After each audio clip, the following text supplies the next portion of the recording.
me deixa louca. O teu toque é algo de outro mundo. Me vira de costas, me puxa o cabelo, me diz que eu sou freaky e me deixa bem quente. Agora é minha vez, vou-te fazer o que ninguém fez. Tu és meu.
Yeah.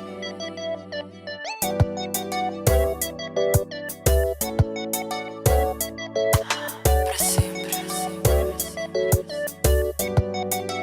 Baby, tu és meu. Baby, eu não te vou deixar. Tu e eu, para sempre. Para sempre eu vou. Para sempre eu vou. Para sempre eu vou te amar.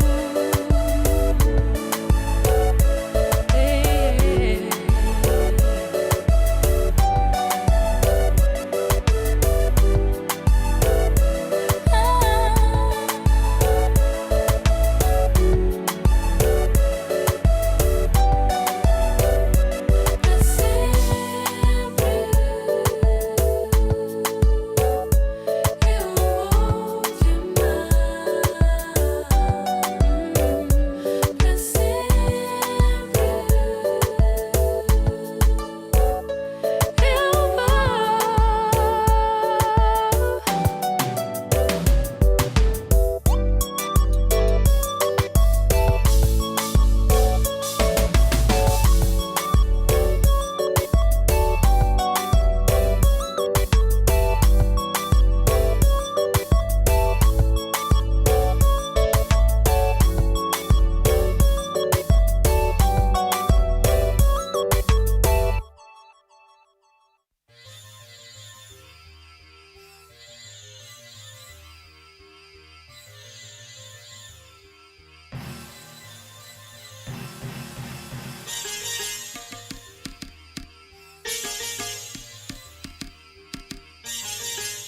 Mic check.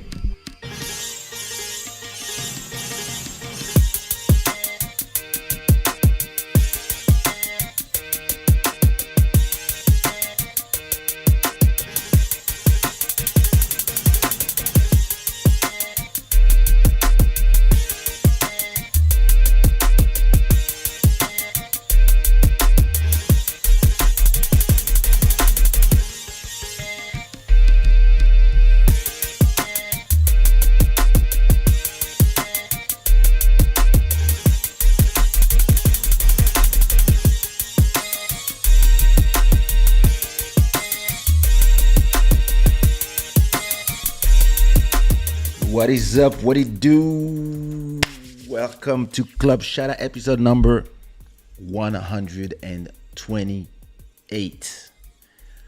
Recovering from an amazing episode with Queen Dalia and going back to speaking English. Yeah, sometimes you have to change your whole system to switch to a different language. And it's so funny because depending on who I talk to, some of my friends, we both speak French. We both are French speakers. But we tend to speak English on the phone. And sometime in the middle of the conversation, we might switch back to French and then switch back to English. Some others, we only speak English. And some others, we only speak French. And some others, it's only Portuguese. And some others, they speak French. They used to speak to me in English, but now they speak to me in Portuguese. So it's. Then add a little bit of Creole, a little bit of Lingala, and you got me. You got me. You got how I do and how we do and how we just jump from one language to another. And yeah, it's funny. A lot of people are like, yo, you should do like your show in French, your show at this time. I was like, guys, my show is in every language. It just depends who I'm speaking to. And most people here speak both languages. This show is brought to you by shadaware.com, where you can get some beautiful stuff, some nice stuff. Go and check it out. There's some nice stuff. Guys of good fortune, I want to acknowledge and welcome to the channel all the new subscribers like Katini, Tana Solit, The Big Cartel, uh, Dark, Dark Russo, Gulnara, La Vie Loise, GR, Katy P, and more and more and more people. Welcome to the channel. As always, leave your shoes at the door, especially if they're dirty. Other than that, we love you already. This is Club Shada. It's a club where we talk about stuff. And I'm your host, Mr. Shada, aka Kaysha, aka Pretty Boy, aka, yeah, the guy, Sensei. Oh, Master Electronic, thank you so much for the $12 donation. Thank you for supporting the show, and thank you for blessing this show with the beauty of the most beautiful Congolese guy in Sweden. I am very happy to have you. I want to acknowledge and say thank you to our stream royalty this month. Damn, I'm gonna find it. You have to understand one thing. To go here, for me it's the left, but for you it's right. So yeah. Anyway, Mike Phoenix, thank you so much for $80 of donation. You are still the stream royalty for the month of July. So in another 2 days we'll go back to zero. And I want to thank all the sponsors as well. Thank you so much for supporting the show. This show is nothing without you guys and our sponsors who are coming. Hi Heather, how are you? Mr. Irvin, how are you, brother? Hey Mickey, what it do? Moto Music Africa, what up, bro? Queen Jujuzan, how are you? Yeah, Vanda got the voice. Too bad she's semi-retired, because I would record her. Like, I just need her for 3 days in Portugal. I record 20 songs and I just release every month for 20 months. Yeah, Vanda is amazing. Master Electronics, the one and only Joel Man. What up, brother? Everybody, you're not Joel anymore. You're now Joel 007. After last week, everybody's like, yo, this guy. This guy. Even my cousins. So we have a family group on Facebook with around like 150 members of the family. I put it there. And then a few of my family members have been commenting on the show. And yeah, listen, everybody watched it to the fullest. So that was great. Moto Music, I received your voice note, but I'm live. So I listen to it once I'm done. What up, Mr. Derek? Pastor Derek was good. Who else is here? Yeah, oh, MK Prod, what up, bro? You good? Hey, I was producing a track today using battery, and I had no bugs. It was working. So I don't know. I don't remember what was your problem with it, but for me, it was fine. Just for you to know. Why my speakers? I hear myself low in my headphones. Let me see. Now everything is fine here. What if maybe it's just yeah, I'm good. Where was I? Sirène des Îles, merci pour les photos. I will post them on the Shadaware Instagram if you do agree. I just have to download them. Yes, it was great. It was great indeed.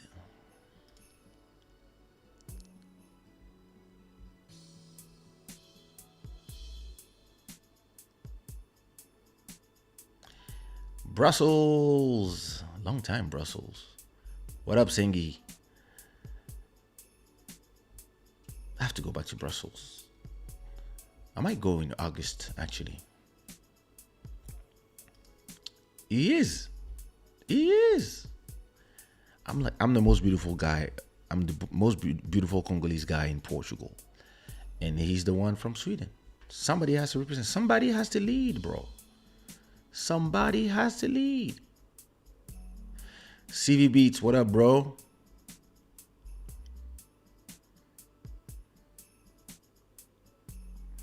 This is random, but July has been my brokest month this year. The bills killed me. You don't want to see my my taxes. I'm like, oh my god. But yeah, some month, all you have to do is, just keep working hard and yeah, sometimes it's just me. When funds get low, I get depressed. Just because I don't know, it stresses me somehow, and I don't even need to arrive to zero. Like if my account is at 1,000, I'm depressed. Even if even if I know I'm gonna make like 1,000 or 2,000 in 3 days, those 3 days I'm just gonna be like, it's yeah. And sometimes, yeah, like the fun part is when you just made money and after like 3 days, everything is gone and you don't understand how, because you didn't buy nothing specific. It's just bills. It's just like automatic payments here and there. And it's just like at a point you look and you're like, wait a minute. I thought I had, and then there's nothing anymore. Ooh, La Reine, Dalia MTV, what up? How are you? I hope you're fine. I hope you rest well after our long conversation. The fun part was when I did the 1 hour clip from the your story with Joel. I was like, okay, I'm gonna put a 1 hour, and I thought I did it for the people who didn't see it. And everybody that saw it was there again to comment. So that was great. It means that Club Shada is slowly becoming what I want it to become. Shout out to the 100 people who have already passed by. You see, now we do like 100 people. Quick. That's beautiful. That is beautiful. Rosa Fly, how are you? Michelle Rosamonte, how are you? I hope you're good. Damn, this chat is going faster than me.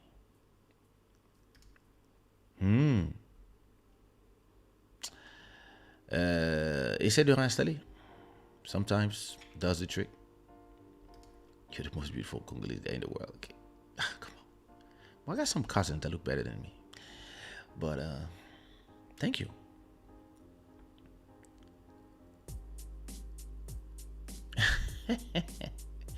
It's coming. It's coming. It's coming. How's the situation in Portugal? It's okay. People are getting vaccinated. Yeah, things are fine. Things are, I mean, we are still in alert, but the more people get vaccinated, it's okay here. It is. It's because we block everybody quick. We don't let them the time to fuck up.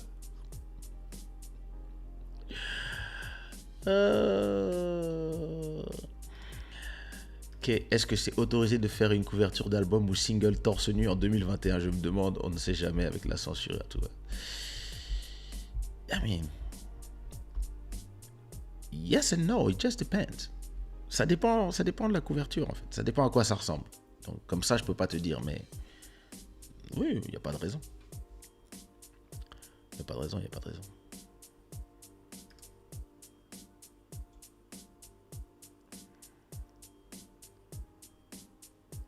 Club Shada is a family reunion. I like your video quality and sound. Everything is good. Thank you so much. Well, you have to invest in your quality. I believe. I believe that a lot of people. I mean, the more important is to create content, but then the more content you create, and the more money you can invest in. When it comes to doing video content or conversational content, podcast like we are doing here, I think the first thing you have to focus on, if you don't have any budget, and you can use your phone, like I was doing in between episode 1 and episode 30, I believe. I believe that you can use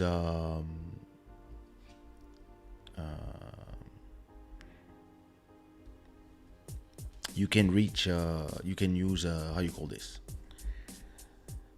your phone. And I believe that the first thing that you have to invest in is a good microphone. So there's a link in the description to this microphone that I'm using. It's a USB mic. It has amazing quality. I was using another one before. I was using my singing microphone, but then I had one specially for this. I believe that even if the image is not great yet, as long as people can really hear you well, this does the trick. Then you can invest in a good camera. So I went from using my Panasonic to now a Sony A6400 plus a Sigma 16mm lens. The link is also in the description. This camera is really amazing for that. It's perfect. And I believe that when you have good audio, a good soundtrack in the back, and a good image, you can really create content that people can come back and watch and rewatch. And sometimes people discover, some people might discover your channel like today, and they can go back to watch all your content and enjoy because of everything. And so every detail of this show, I'm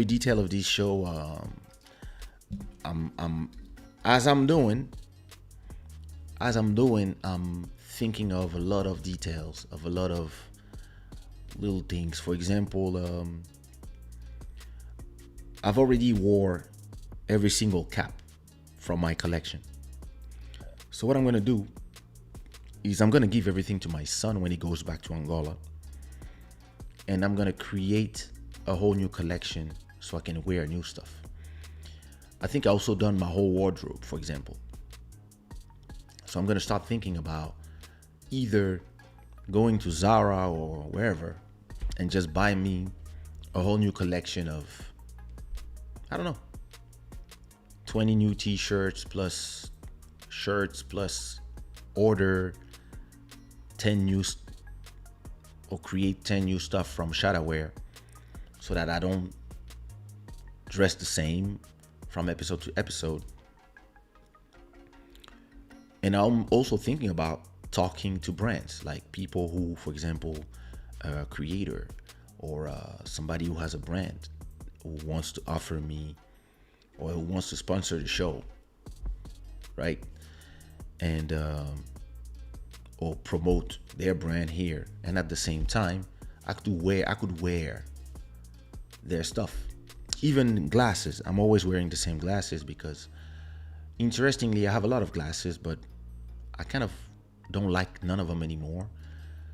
So that's another area where it would be great to find have a connection with a brand that has glasses, and they could send me, I don't know, 4 or 5 pairs, and so I could just change from. And I think when you have a show, when you have a brand, when you have the avenue for not only conversation but also being the model for I could wear a cap from other people. I could wear shirts from other people. I could. There's a lot of things that you can do when you have a show that twice a week. So all this, I'm thinking about it as I'm doing it. And in the beginning, I remember I didn't really care what I was wearing. But now, like before the show, I'm like, okay, what am I gonna wear? Like, what am I gonna wear? Did I wear this already? Like, it's very interesting where you, and it's so many avenues where of things you can explore. So yeah, it's cool. Where was I?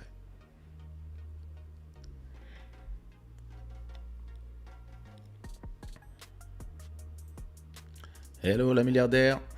Decent Shadow, what up? How are you?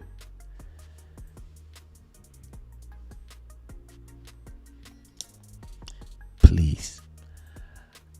So yeah, how was your weekend? My, I don't know. How was the beginning of your week? It was not a weekend. We saw each other after the weekend. How was your Monday, Tuesday, and Wednesday? Me, actually I didn't work. Oh, I worked. I'm gonna show you what I did. I did some interesting stuff. Let me enter my.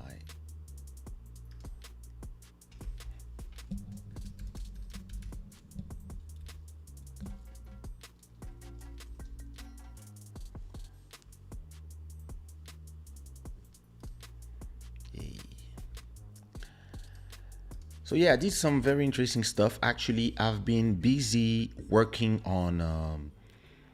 So I didn't work on the album. I'm fairly advanced in the album. I think I'm at 99%. I just need to decide if I just record the few 3-4 songs that I'm missing for this album or for the next one, because I already have a name for the album number 11. I already have a few songs already that I'm not going to release in this album because I passed 50 songs. So everything new I do, I will choose between what stays here and or what goes to the album after this one. And so I concentrate more on paintings, digital painting.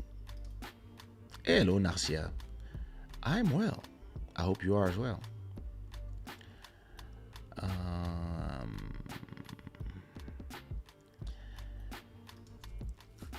A real accomplished artist like Kaysha, are you still creating content for money only? It is interesting to know what are your goals at this point of your career. It's an interesting question. You don't create content for money only. I never actually created content for money only. This has never been my way of creating content. I create content because I want to and because I like to create content, and I like to generate money with the content that I make. So it's not a question of at a point of my career, like, should I create not to make money? No, I will always. I believe that when you work, you have to have a retribution for your work. So even if I was a millionaire or a billionaire, I would not work for free. This is not how I am. I believe that when you do something, you are building stuff. So this show, for example, doesn't generate the amount of money that music generates for me. But that's what's interesting for me. It's how you create an interesting show that becomes successful and that has more and more people, and at the same time, how you make it a viable business to add to the money you generate monthly. So you create content, and your content just lives on and generates money from ads, from publicity, from whatever. So that's why, I mean, this question is kind of I think it's not a good question, because even an accomplished artist, it doesn't mean that because you're an accomplished artist that it means that you don't have to pay your rent anymore, or that you don't have stuff to buy anymore, or stuff to pay for, or kids, or school for your kids, wives, etc., etc. Or, oh, thank you so much, Mad Music. Thank you for the support, brother. I believe that even if you are an accomplished artist, you might still want to invest in different things. Let's say, I don't know, you wanna create a venue for artists to be able to express their art, and you have money, but you have money to feed your family, to pay your rent, to live fine, but you don't have money to build or to buy or to rent a place where you can create those events. So you need that money to come from somewhere. So either you're gonna have people who to invest in it, or if you want to invest yourself, you're gonna have to generate that money from somewhere. So there's always venues to generate, and I think you should look at go in my channel, look in my clips. There's a clip where I talk about moving to the next thing. Listen, I know a lot of artists, they did amazing hits, they made a lot of money, and they don't have money anymore, because depending on where you are and how you did your career, and it's going to be an interesting conversation today about consistency. A lot of artists that were hit makers yesterday, 20 years ago, maybe they spent all their money and they don't have any money anymore, and they have to find ways to, move on and continue making money. So, yeah, but I understand what you meant. Ellis boys, what do you do? I was talking about paintings. I'm coming back. Ok, plus l'été avance, plus tu vois les boutons de ta chemise. Mais il fait chaud, non? Oh, I'm great as well. Oh, nice, Virginia Beach. A lot of talent come from there.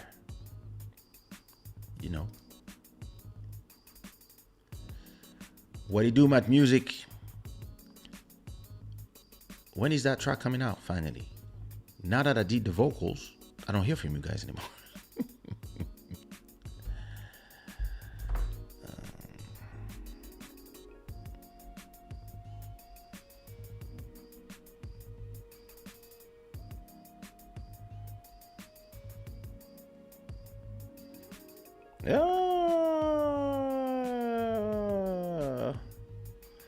Is it your daughter, Master Electronic?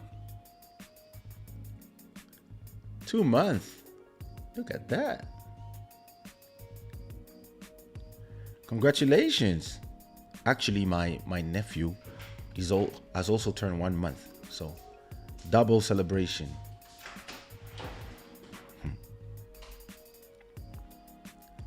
Yeah. Congrats to Janina for celebrating 2 months. That's so beautiful.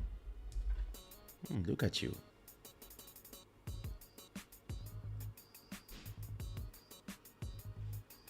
Oh, so cute.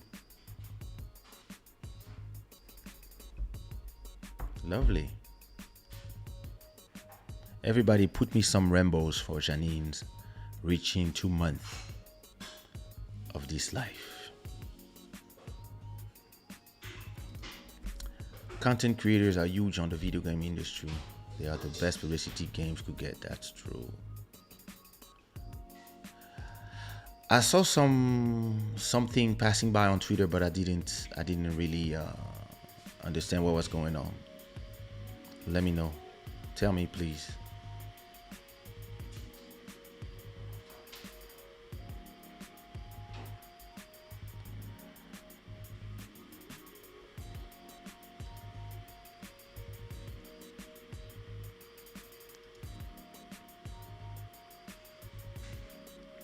You're still not telling us if it's your daughter or or your niece?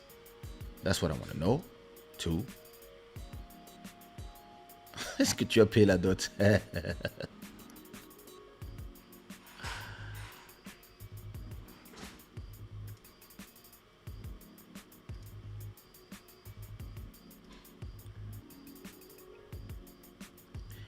Will you be releasing any video clips? I didn't shoot anything this last 2 years because of the situation.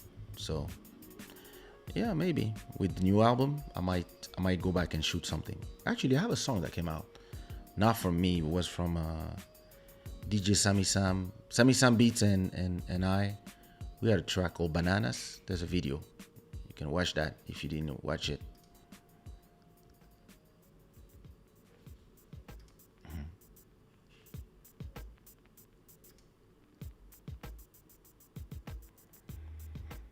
They have been sued by the state of California for their work environment. Ooh. Oops. I have to read about it. I didn't. Oh my God. Okay, that's problematic.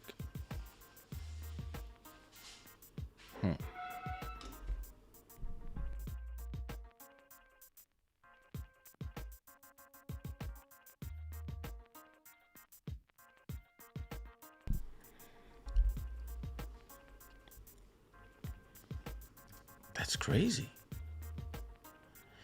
That's the problem with some of those companies. Like the bro culture in America is very strong. There's a lot of machismo and oh my. Listen, I'm gonna read a little bit about it. Send me some links I'm gonna find it, but send me some links on WhatsApp so I can read that. Wow. Oh, beautiful. Is it your first one?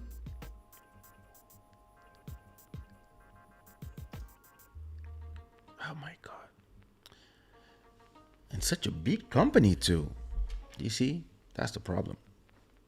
A lot of these people, like, they just believe in a world where they just do it the way they want. What are we gonna do? That's crazy. Let me check that out.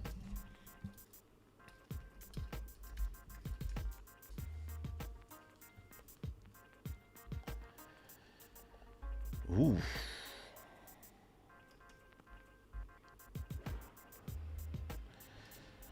Activision Blizzard employees walk out. Walk out of work to protest rampant sexism and discrimination. Oh my God.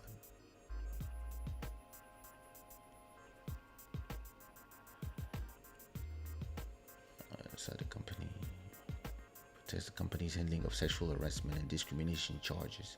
They're asking the gaming studio to agree to 4 demands, including ending mandatory arbitration in all employment contracts until his demands are met. We won't stop fighting.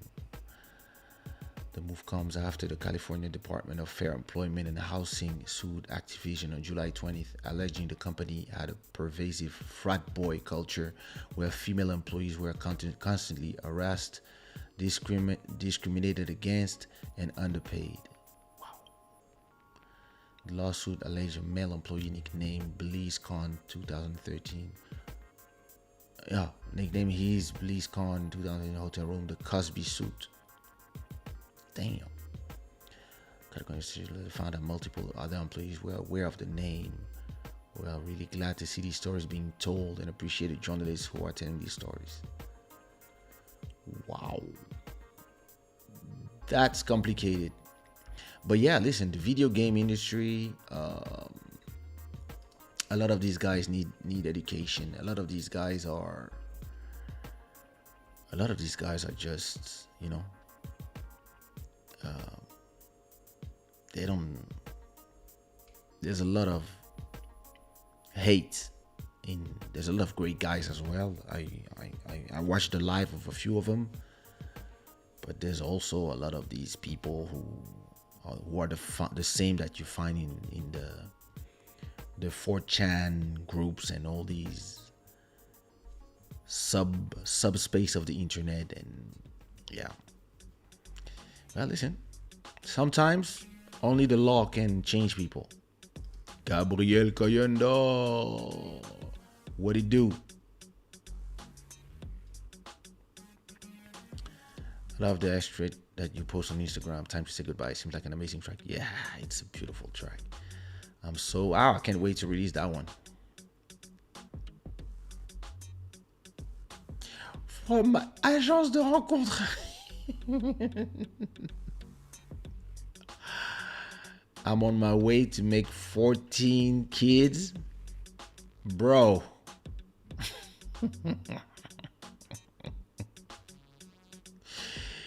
Damn it. Oh my God. My son wants to start vlogging. Any suggestion for a good video camera at a reasonable price? I don't know what you call a good reasonable price, but I believe that, let me see how much they cost now.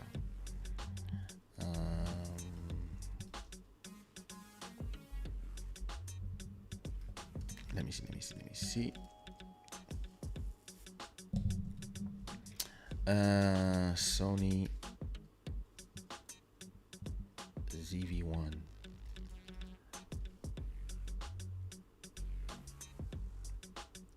The ZV-1 from Sony, I mean, it's not, well, that's still $700. I think you can still, wait. There's a Panasonic that I used to use, Panasonic GF6, I think. No, so maybe it's the GF5.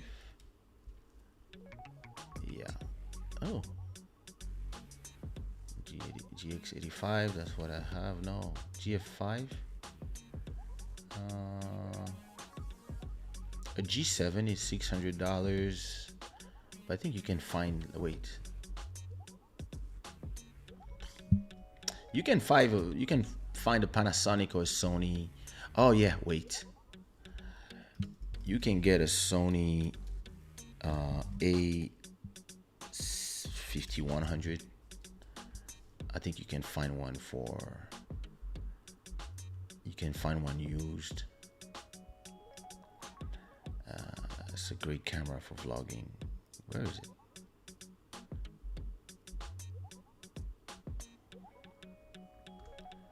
Well, I'm not in the right place, but Sony, maybe A6100. I think you can find them for a good price. That much? 6100. Oh, 800 euros. Oh, that's because of the lens.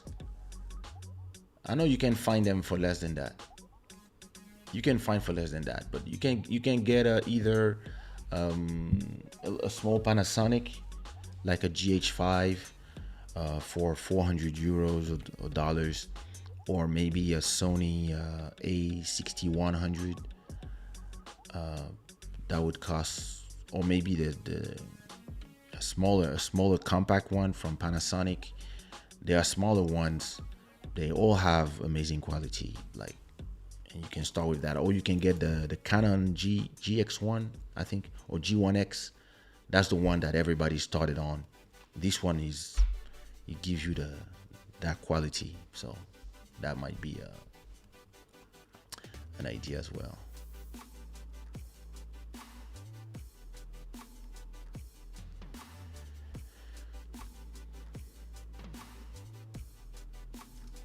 Yes, I know.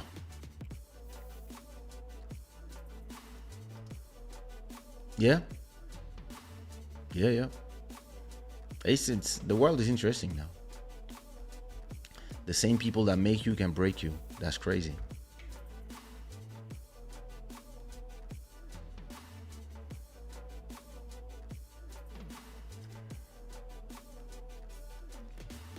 Yeah, the new one. ZVE10, but I don't know if it's out already, but yeah, that's a good one.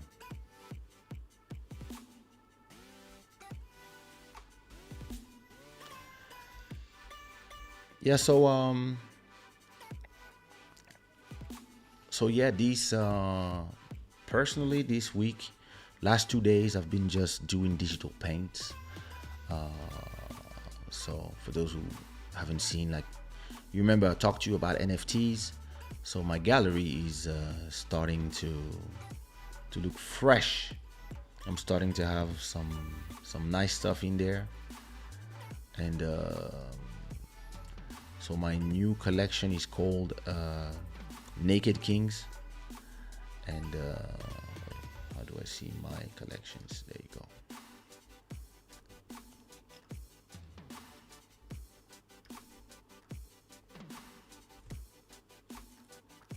So those are the Naked Kings, and so I did 7 paints.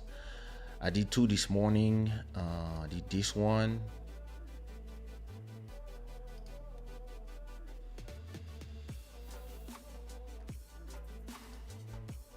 I did this one as well.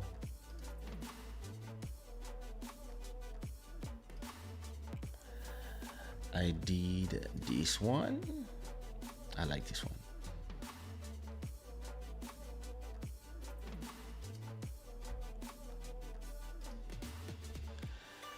And everything else, like, I like this one. I don't know why it makes me think of a photo of Notorious B.I.G.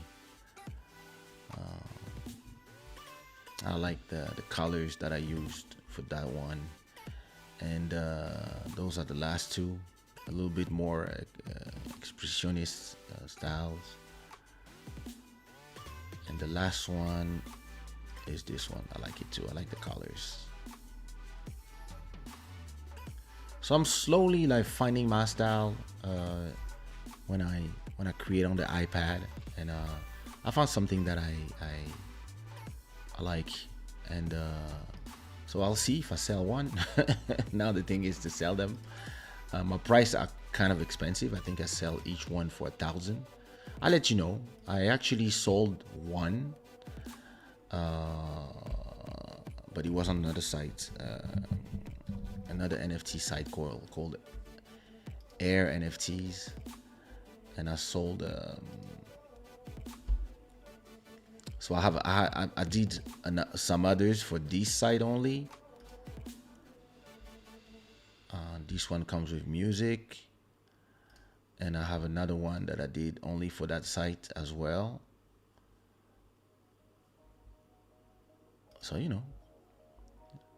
on this site I sell them for a little less, 400, 600, those prices.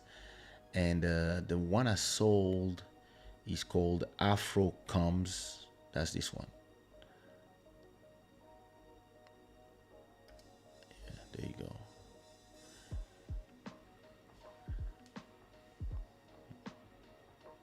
Yeah, so it's a site called Air NFTs, and yeah, somebody bought that one. I don't know. I don't know this person, but yep, they bought this one. They bought it for I think $200 or something. I don't remember. Let me see in the history. Yep, they bought it for 0.7 BNB, which is a cryptocurrency. So I made 200 and something. Yeah, $218. So beautiful. I was super happy that I sold my first digital painting, and now I'm stepping up a little bit on my designs, and I think I found a style that I like doing.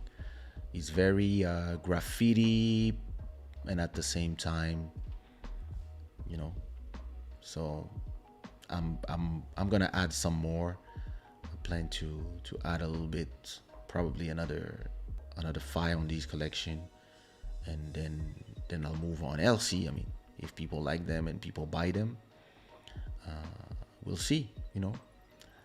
So that's what I've been doing these last 2 days, last 2-3 days. That's super exciting for me. So yeah, I don't know if you like my paintings. If you do, let me know.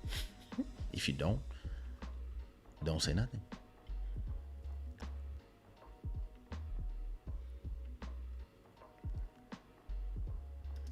I can't wait to meet you okay, because what you will bring me in a conversation is a baggage of wisdom and intelligence that is priceless to build a solid empire. Thank you so much. Hopefully one day I'll do a club Shada with live audience. That would be fun. Or maybe conferences, or maybe a show. I haven't done a show a long time. By the way, I have been running a private TV station which is operating across Africa. That's beautiful. Congrats. I would love to know the name of the station and the links. And is it by satellite? Is it do you have partners with like DSTV and such, or is it more operators like Canal Plus? I mean, in Africa usually satellite. I need a painting for my new apartment. Well, start saving.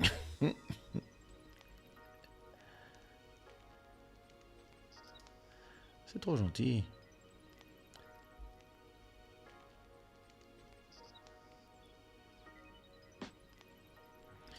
I haven't been doing NFTs because I'm broken. I have no iPad, but I'll be up and running soon. I mean, some people do them with the Cinema 4D. Some people use back in the days when I wanted to draw, I would draw on a paper, then I would take the photo with my phone. And now you can scan directly on the phone. So you can scan a PDF from your phone. Then I would import that to Photoshop, and then I would put the color and I would draw with the mouse. So, it's just a question of starting. Like my first NFTs, if you look at them, they were way less nice than that. Let me go see my first ones.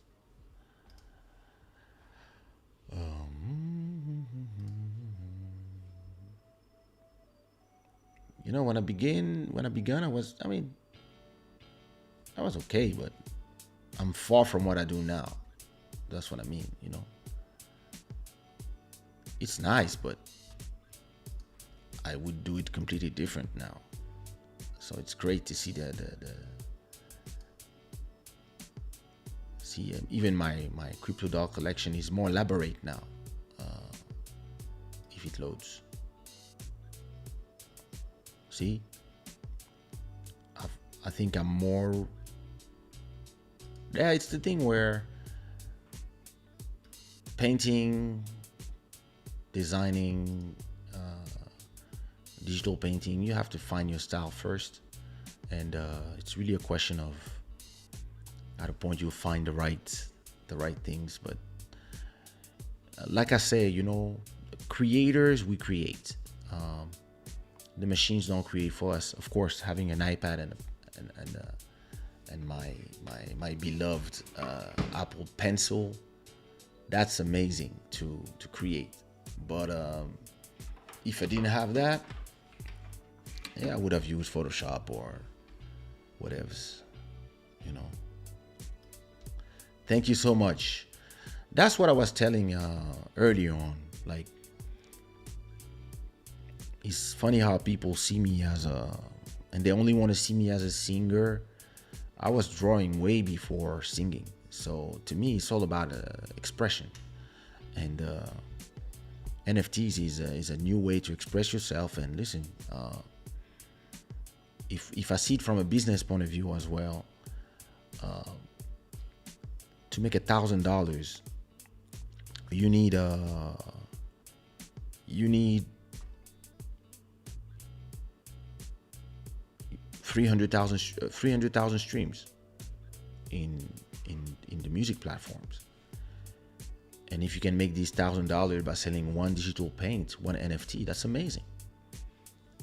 And listen, if you sell 10, that's 30K. There you go. It just opens more perspective of expression, but also more perspective of generating income and going towards your next dream. So, yeah, I've been loving it. And I've been getting a lot of support from the NFT community. A lot of people are following me on Twitter, so it's great. Hey, Nadia. Nadia is here. Yo, you guys forgot to put the like on the video. Just letting you know. And Nadia is here. She's gonna be pissed. You know. Thanks. Thank you so much. Du cubisme un peu. Merci. Ministre de la culture.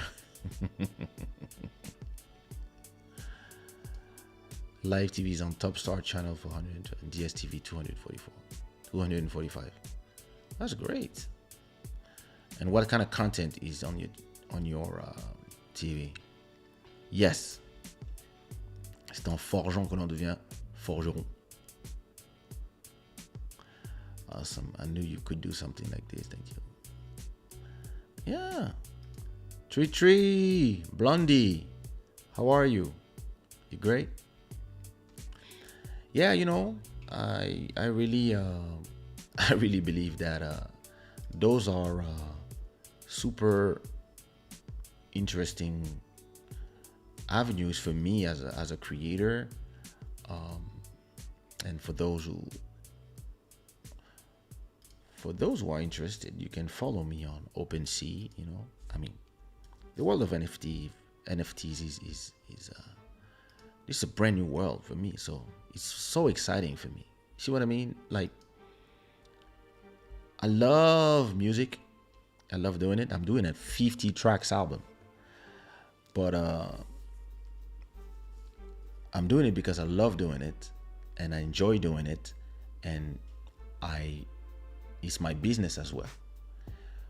But it's less exciting to me as the idea of selling paints as well, because this is me going back to something I was doing 30 years ago and that I left because of music. So I can go back now that I'm comfortable and I make comfortable amount of money with my music. I can explore different parts of my art and maybe move to, it doesn't mean leaving music behind, but concentrate on other things like, you know, movies and series and all types of content in this show as well. So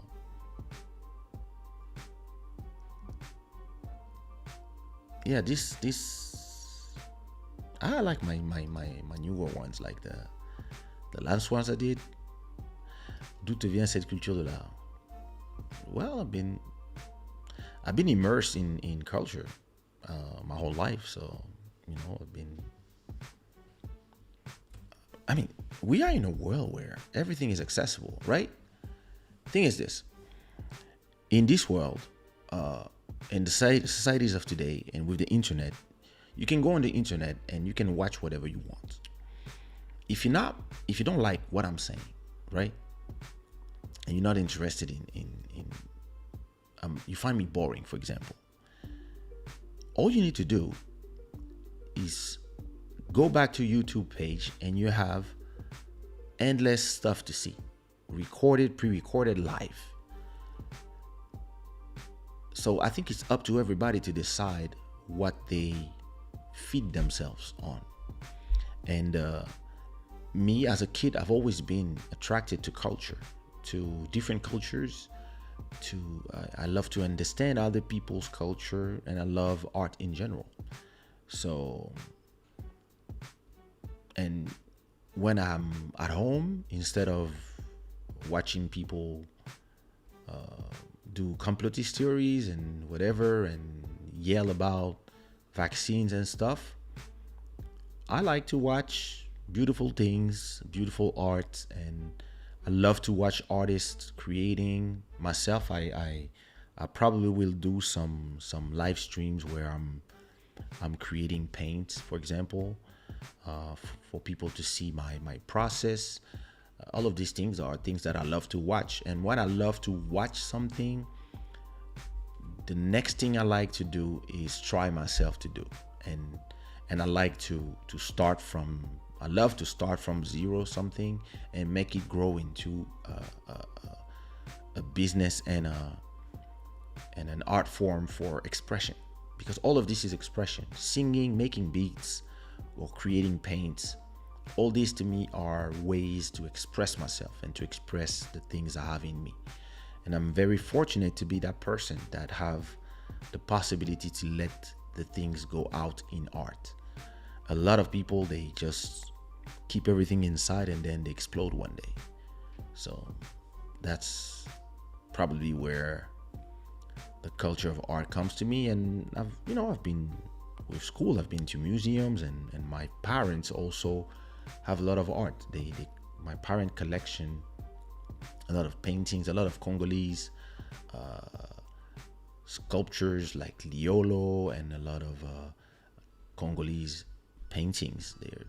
I grew up watching a lot of those paintings in the different homes we had. So yeah, to me, it's something that is just normal. Thank you so much. Merci.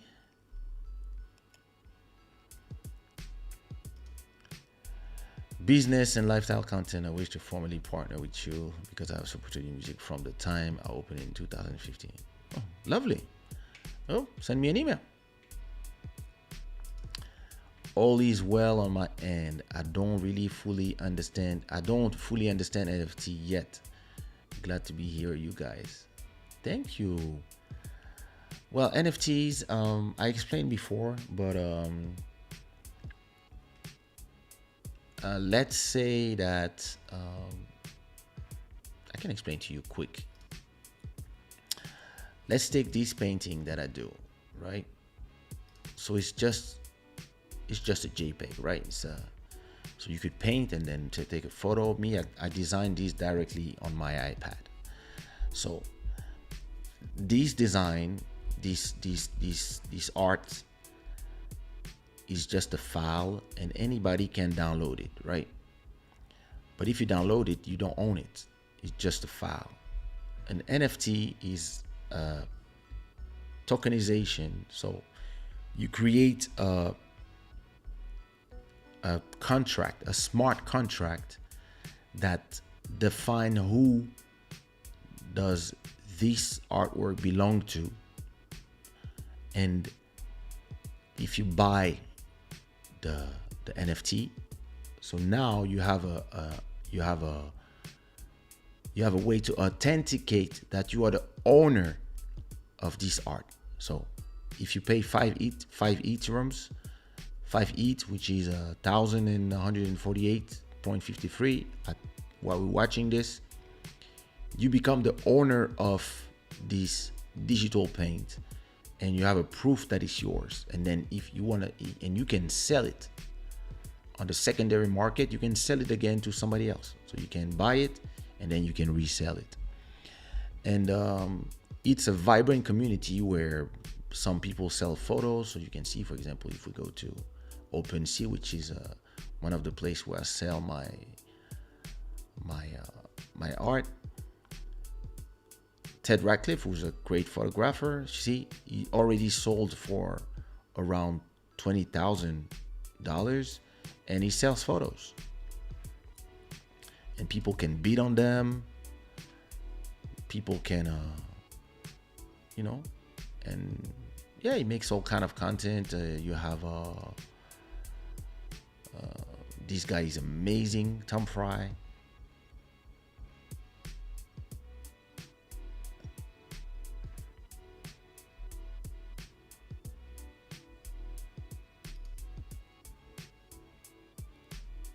And you have a lot of artists that are creating all kinds of content. You can create collectibles, for example.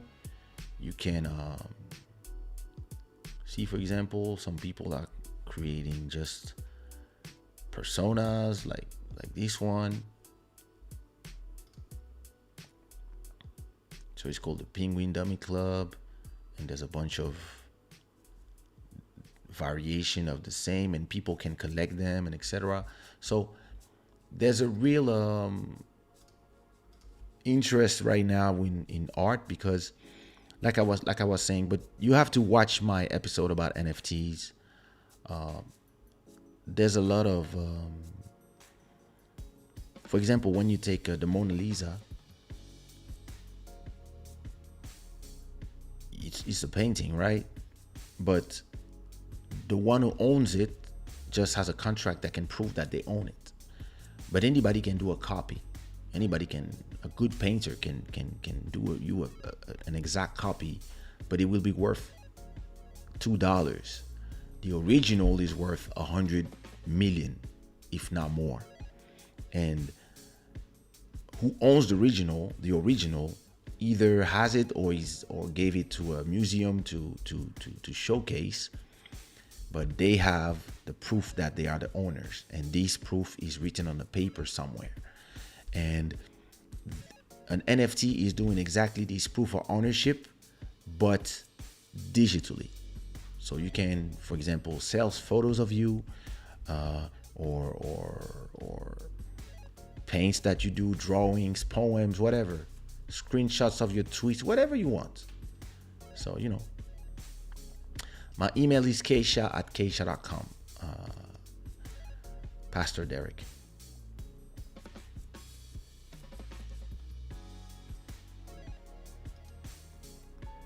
Are your print just digital? If I buy one, can I print it? Yes. When you buy one, you can print it, and when somebody buys one, I send them a file, a printable file of I think I might just even, I can even offer.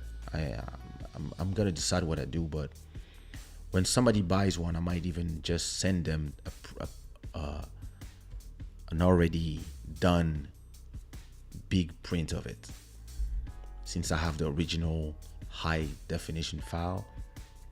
When somebody buys it, you can, as a creator, you can send them also the original file if they want to print it, or you can even print it for them. And because of it doesn't cost you that much money to do a real print if somebody buys it. So yeah, they are digital, but you can turn them into real world art. Actually, I might start actually printing my own stuff and putting them, some exclusive, I would print them and just have them in my living room, or maybe in my next house. My pleasure. I have an episode about NFTs that you can watch, and I was saying how much, you have to watch it, but in resume, I was saying that a lot of our Congolese artists and African artists in general, they sell their amazing talent in the streets for $20, $30, $5 to tourists. And these tourists will buy, 20 of your works, and you believe that, oh my God, I made an affair. And then they go to Belgium, to Portugal, to France, and then they expose them in galleries, and they sell them for $2,000, $3,000, $4,000, and they say, oh, it's a great artist from Africa, whatever, and they bought you your art for $5, right?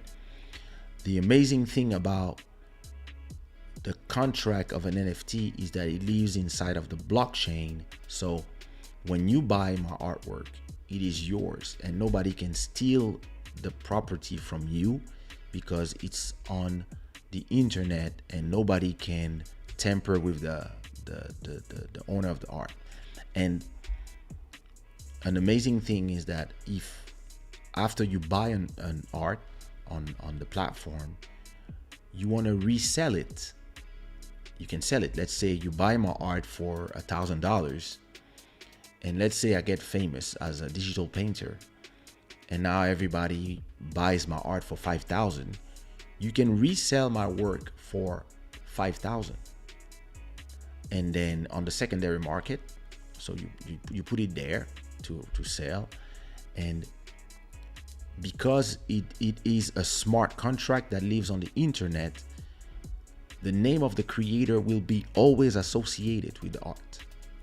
So anybody who comes to your gallery and sees my art will see that it belongs to you, that you bought it, but it will show that I created it.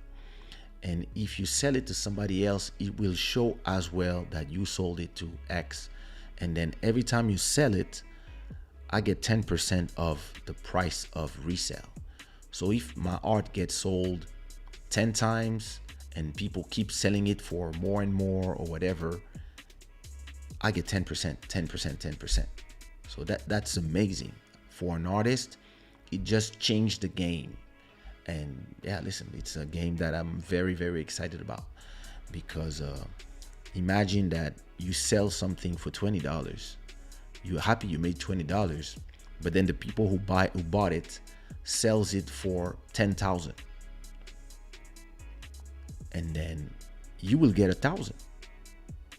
And let's say the person who bought it for 1,000 sells it back for 100,000, you will get 10,000 as a creator, and you don't have to do nothing because it's a smart contract, which means that all these transactions and stuff, nobody can either stop it or decide it. It's just part of the nature of the NFT. So that's beautiful.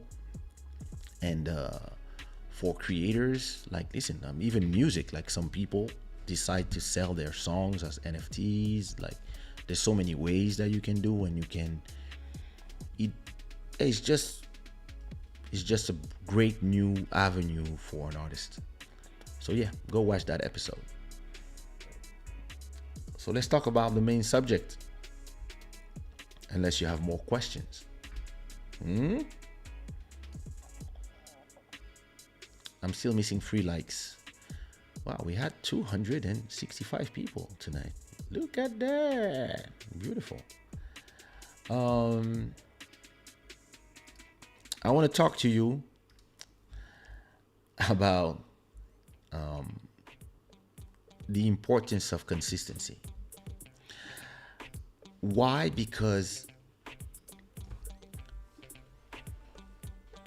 like, in my career as a creator, as a producer, as an artist, as a painter now, and everything else, or even right now with this show, Club Shada, I really see that a lot of creators tend to not be consistent, and they tend to, and it's not laziness. I think some of them are just fragile in terms of having a strong will. I've seen so many artists try something, and because it didn't work the first time, they stop. And I believe that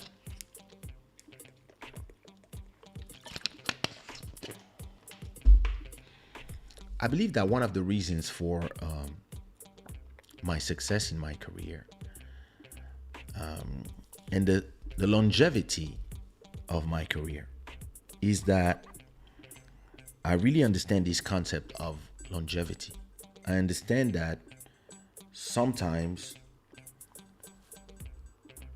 it doesn't work the first time, or it takes more than one time to create that hit. And I believe that those words, hits, buzz, banger, top 10, whatever, all these things are diverting people from the real main objective, which is consistency, and giving people those dreams of, oh, you're gonna make a hit and you're gonna be saved, or you're gonna make that hit and boom. When, if I look at my career, and I can look back now, because if I start from my first show ever, I was 18, so 18, 28, 38, so almost 48, 47, so that's 29 years. Let's say 30 years. If I look back on 30 years of performing, of working on my brand, on creating brands like Club Shada, like Kaysha, like, and working for other artists, a lot of people want to define me with my hits And I think they're wrong. A lot of people, they define you by that song that they know. But they don't realize that these songs that they know came after maybe 30 to 40 songs that they know as well, or they forgot, or they don't know, or whatever. But it's really not, hey Mac, it's really not, to me, a question of trying to do a hit. Because a hit is something that you don't do by purpose, on purpose. It's kind of a mistake. Like every hit I have, One Love, Fiona, Motema, Question My Heart, Love de Toi, On dit quoi, Something Going On, Raquel, Diamonds, Malembe Malembe, 4 years ago, and even now, Something Going On, the remix. They were all hits by mistake. And I don't believe that you can create a career on mistakes or on random stuff. I believe that you have to be more interested about how to be consistent. And from time to time, there's going to be a hit. And it's great when there's a hit, but it must not take your eyes off the prize, which is building catalog, building a consistency. And consistency gets rewarded, even if it doesn't get rewarded in trust me, all my songs. What am I saying? Mistake is like you just do them, but you don't believe that. Listen, imagine you live in France, right? You do a zouk song. When you rap in English and you do a chorus in Lingala. Back in 2005 or 2004, it was impossible that this would be a hit. Like people would be like, people were telling me, you should do it in French, you should do this, and then boom.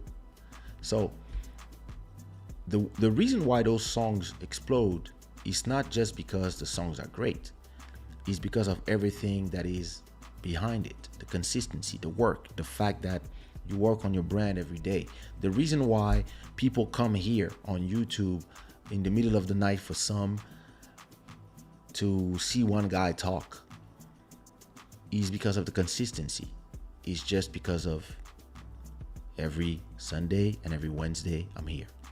And I know myself that my week revolves around being here on those times. And I already had like 2, 3, 4 episodes that became breakout hits for this show. In the size that it is right now, I have a few songs that a few episodes that made 100 times the views of a normal episode. And again, it's not because of the shows themselves, it's because of the consistency, the fact that you are building a brand slowly, episode after episode, and organically.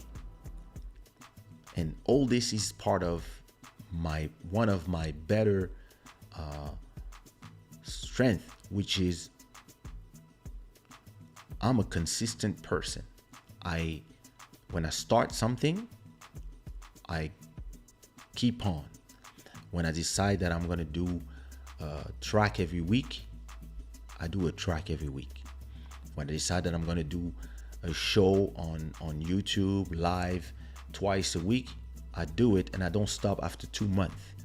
And you don't have idea the number of artists that I had conversations with where they ask me, hey, how can I be like you? And I'm like, what do you mean be like me? I'm unique.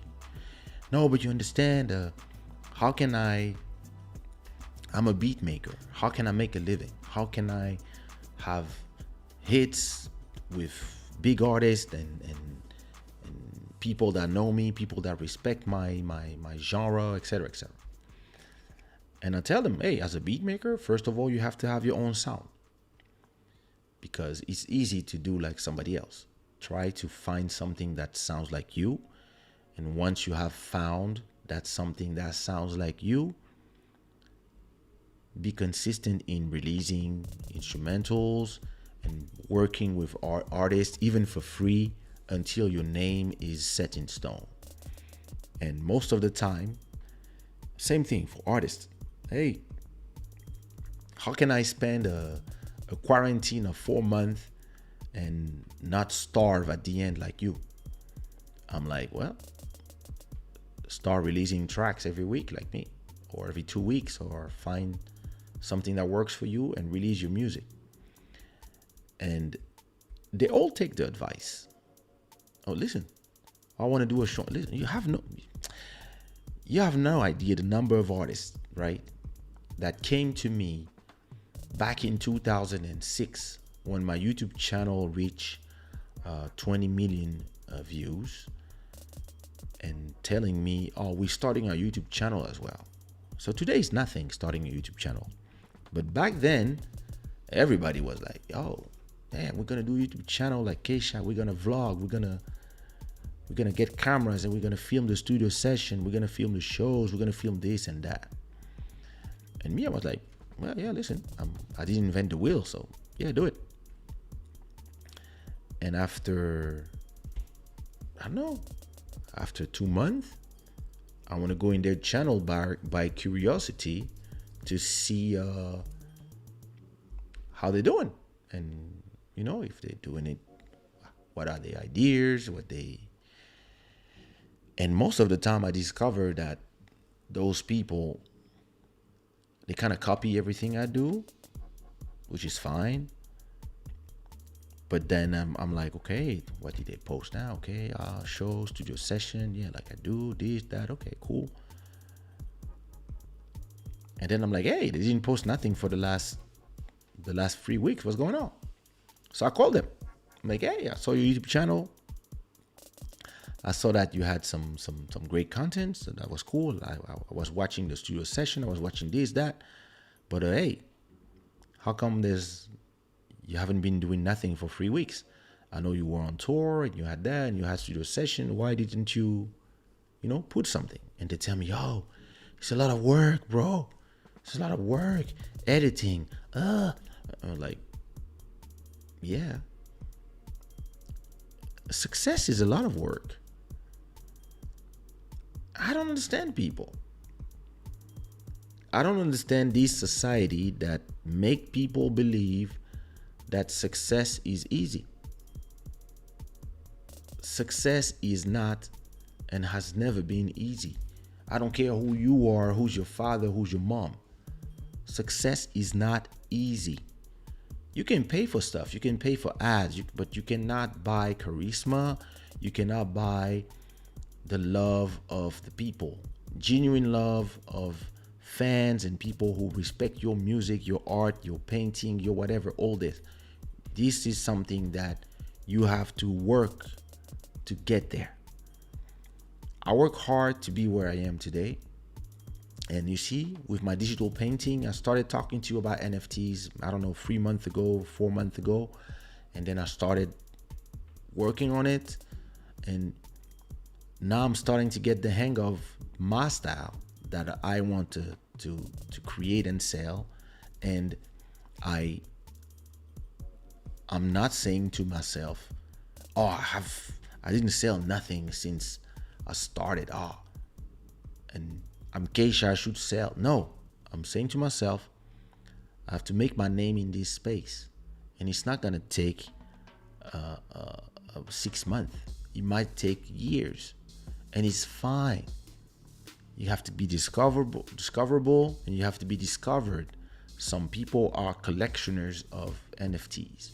So you have to find these people, find the groups where they are, find them on Twitter, follow them, see what type of art they like, and see if there's something that you do that they might like, etc., until you create these collaboration, these exchange with the people. Just like music. First, you do your first song, nobody knows you. And you do your first show and nobody knows you and nobody cares about you because maybe they came to see somebody who will perform. But when you arrive, your charisma, your professionalism, your stage presence makes them be like, hey, this guy was nice. And maybe the next time you do a show, they're like, yeah, I remember that guy. And maybe after 10 times, they're like, hey, I think I know the lyrics of this song. I have a song called Give Me the Mic So I Can Rock that I performed from 92 when I wrote it until 96 when I went on tour and I started working with Jean-Michel Rotin. It's called Give Me the Mic So I Can Rock. It doesn't exist in nowhere. I don't even know if I still have the instrumental, and it's a song that was never recorded on a CD. It's a song that was just performed live. And I performed it for free between 92 and 96. And I was in every party, every concert performing, making my name. And it was not about the money at that moment, because we knew that it was not a question of get money. We knew it was a question of build your brand, build yourself, build your so that people remember you, so that people be like, oh, I can't wait to see him again. Once you build that brand, then you start building, or at the same time, but once you have the brand, it's easier to sell the catalog. Because a lot of people, they just think about exactly what you say, Pilo. A lot of people, they are aiming for the hits. And they put so much energy into that one song that when the song is out, they're exhausted. And when the people discover your music, they discover one song. And they're like, oh my God, this song Motema is nice. I don't know who's this guy. They click on your name and there's only one song, Motema. So they're going to be like, oh, okay, he's new. So I guess I'm going to listen to something else. If you've been building your catalog and you've been working more on the process more than that one song, maybe when they click on your name, they discover 10 songs and they start listening to you and they start like, oh, okay. And now you have something to sell them, and that person might become your follower and might decide to listen to you all the time. And now you have a business relationship with a customer, and maybe that person generates, let's say, $1 a month. Now imagine if you have another 999 person, that's $1,000 a month. You pay your rent now. But for this, you need to be consistent. A lot of people, they don't understand that. And it's a very interesting society where we live, where a lot of people want instant gratification. A lot of people, they want to make that one song. They want to invest all their money in that one music video and that one studio session. And they don't even ask themselves, yeah, what if it doesn't work? That one song. What do we do after that? I had this artist and she was singing Zouk in French. I produced the songs. And one day I tell her, yo, I believe that you should do one song in English for the other markets. It's great to perform in France, the West Indies, but I believe that Portugal, Angola, Mozambique, and the US if you have some songs in English, this might help. So I'm gonna write you one song, all in English, and I'm gonna produce it. And I have this instrumental from one of my guys. He's gonna write another song in English for you, and yeah, let's try that. So we do the two songs, and everybody loved the songs. And but the artist, because she's entitled to her instant gratification, after a few months, she's like, hey, I've never did one show in your fucking country. I'm back to doing my songs in French. And I'm like, no, that's not how it works. You need to do more songs. Because in France, you might just have one song, and that's all they need. And then you're gonna perform, and you're gonna sing that one song, and you're gonna sing maybe in a plateau with another few artists. Then you all sing one songs, and amazing, you are one-hit wonders. But in Portugal, back in that time, you need at least 8 songs to do a show. They don't want, at that time, I remember when we were doing shows, like there's no way that you come to a show to perform for 5 minutes. You need to be there for 1 hour, and you need to perform like One Love, Question My Heart, Something Going On, Fiona. I remember the first time I did a show here, everybody knew all the lyrics by heart. I was like, yo. And so I tell her, listen, the songs are working here. I mean, there, but at that time I was living in Paris. I tell her, hey, the songs are really doing well, but what you really need to do is do more. So what we're going to do is we're going to keep doing songs in French, but every 2-3 songs that we record, we will try to put one song in English to expand your market and to have these people get used to you and start not only going to listen to your songs in French, but also flock to the songs that they understand. And maybe we can do some stuff in Spanish as well.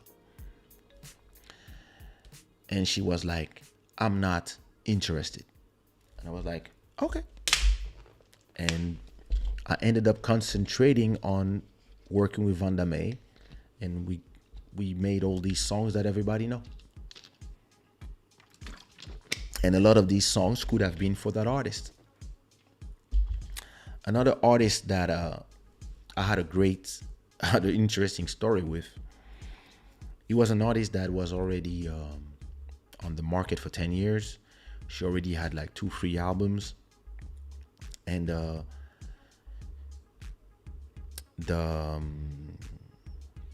so it's, you know how funny this game is. The people that she worked with were telling her that she should stop working with me because I was old and my music was old, my style was old, whatever. I didn't have success anymore, blah, blah, blah, blah. And they were ready to invest $8,000 on her to make a new video clip with a new song. And so they told her, hey, listen, if you want to work with Kaysha and Kaysha is interested, what we do is we divide the 8,000 in 3, and he pays like 2,000 and something, and we put the rest, and then we release a video clip, we share the publishing, we share the production, whatever. We find a way to make it work. And yeah. So she comes to me and she tells me, hey, this is what they told me, this is what they want to do. They want to do a music video in red, blah, blah, blah, blah, blah. And I'm like, okay, what song? Oh, this song. And I'm like, it's not a great song. Oh, you don't support me? I said, no, I'm honest. It's not a great song. If you want to invest 8,000 euros in a music video and this and that, I believe you need a hit, not a song. and this is not an amazing song for you. It's a nice song for an album, but it's not a single. Trust me, I know what I'm talking about. But artists, they only trust you in the beginning. So I tell her and I tell them, the co-production, that I wanted to work with her. I said, listen, there's a difference between being an artist that is beginning and that needs to be in the buzz, that needs a hit, etc., and being a confirmed artist that is already on a cruise altitude. When you're on a cruise altitude, all you need to do is, it's not the same, you don't need to do the same, you need to do the same amount of work. It's not the same work. It's a different thing that you have to do. It's like a plane. You put all the energy to take off. Once you're up there, it's not the same energy. And you can hear it. You can hear the engine. The engine are not doing the same noise, right? And I was like, listen, in my opinion, because you're a confirmed artist, what you should do is, I put 3,000. Your manager puts 3,000. The co-production puts 3,000. That's 9,000. With these 9,000, we go to Portugal. Instead of putting 8,000 in one video, in Portugal, we can do 3 or 4 videos for 5,000. And now we have 4,000 that we can use for online promotion.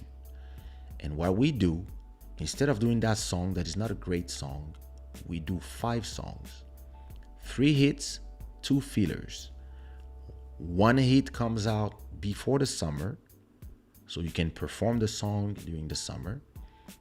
After the summer, in September,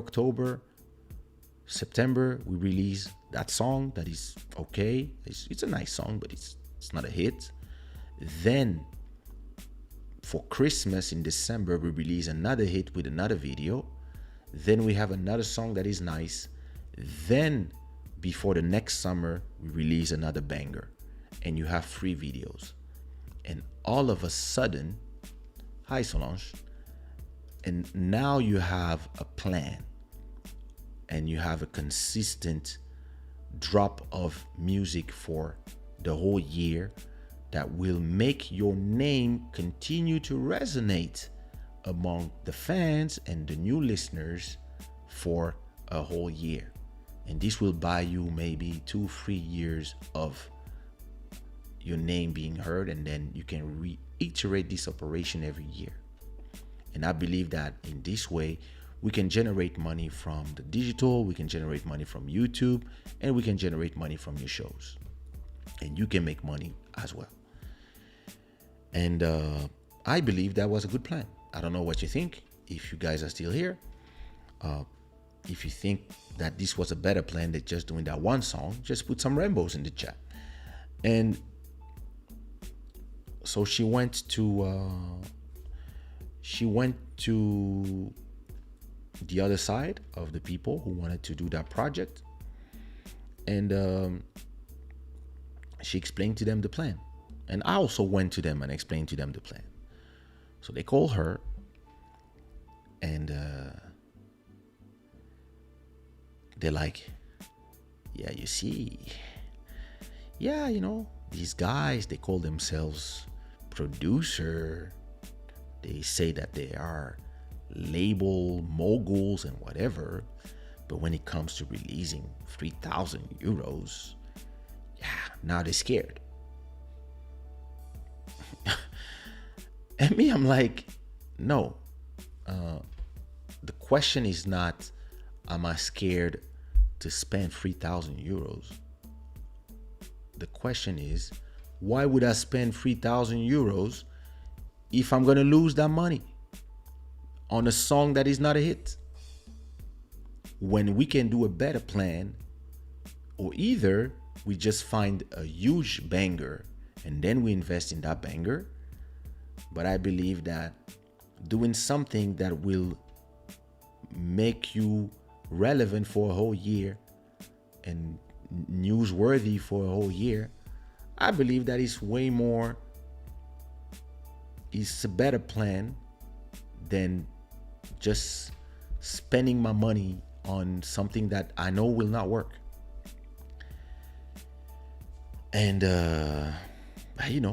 that's how it works with artists. Artists are very emotive, and all you need to do is tell them, you see your guy, yeah, they say they support you, but when they have to pay, so what do you want? You want to do the video, and you want to have this amazing video like the little girls who are taking your place soon, and of course she came to me and she said, I'm gonna work with those who are willing to spend money on me and who are who trust me. I was like, okay. Hey, listen, you do you. It's all good. Oh, are you pissed? No, I'm not. Listen, the game is changing. So that was probably 2010, 2011. I was thinking about moving to Portugal, and I was myself saying to myself, I'm gonna make more money focusing on my own career than artists, because of in the digital world, you make less money and you need to make way more streams. You need to make 3,000 euros. To get back your 3,000 euros, you need to make 1 million streams. Just to make 3,000 euros, you need 1 million streams. And if you do that one song and you spend 9,000, and let's say you make 100,000 streams, you only make 300 euros. What's the point? When actually, in my plan, if you have 5 songs and you make money from the shows, you make money from the copyright, you make money from the streams, you make money from the free videos on YouTube, and then you film the shows, you put them on the YouTube channel, like you really create something with consistency on the long term, you will actually generate probably, double the amount that you spent. Easy. A little bit of shows, a little bit of this, a little bit of that. But so she went with the other guys, and me, I went on working with all the things that I have to do. I have millions of things that I do. So me, it's simple. To me, there's a door. If you take the door, take the door. I learned to not take it personal. If you believe that it's better out there, just do it. So 6 months pass. I moved to Portugal, and I have a meeting. I have a show in London, and in London I meet one of the guys who invested, and he shows me the video. No, I saw the video before because the artist showed me the video, and she was like, hey, what do you think? I was like, I don't think it's a great video. I don't think it's worth the money that they say that they paid. And she was like, I see you salty. I was like, no, I'm not. You asking me for my opinion, and if you don't like my opinion, all of a sudden I'm hating. No, I'm giving you a honest opinion. You ask me for my opinion as a creator, as an artist, and also as a businessman. I'm telling you, for the price, you would have done 5 videos here with a better quality, with better models, with better people, a better music video boyfriend. That would be much better if it was done here. But hey, listen, you did it different. Now I'm watching your thing, and I'm honestly telling you that I don't believe that it's a great video. And I still say it's not a great song. So after 6 months, I'm in London, and I meet the production, because they actually were, I think they were bringing another artist, or maybe they are the one who sold my shows. I don't remember. We are in the plane, and they start crying to me. Yo, we spent 15,000 on this song, makeup artist, this, that, blah, blah, blah. And then we paid for this, we paid for that. And there was this extra cost, and then blah, blah, blah, blah. And then we had to shoot some more, and da, da, da, da, da. I'm like, yep, okay.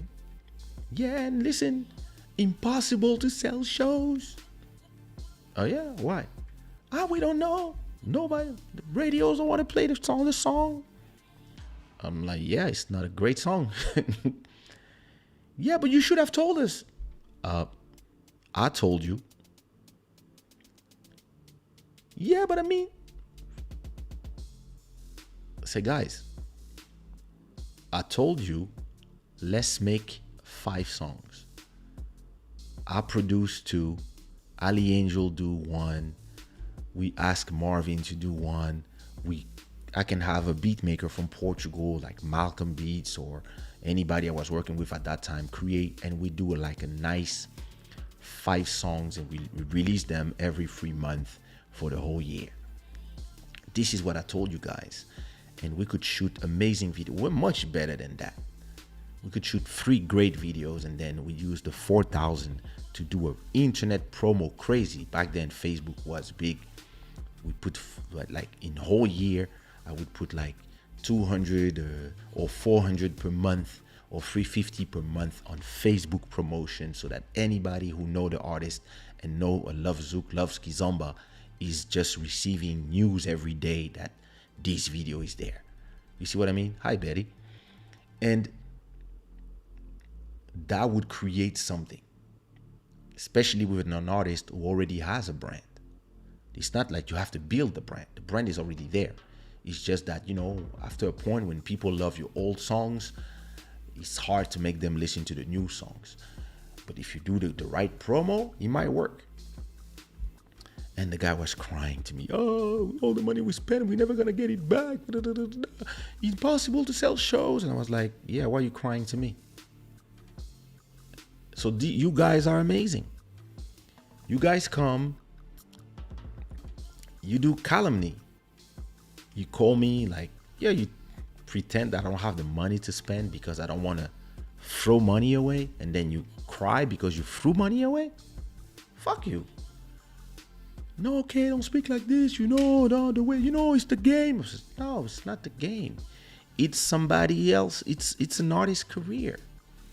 It's somebody who believes that you have her best interest at heart. And you don't. All you want is to make money, is to you know, to have people with you, to have everybody, and to do this mafia style label.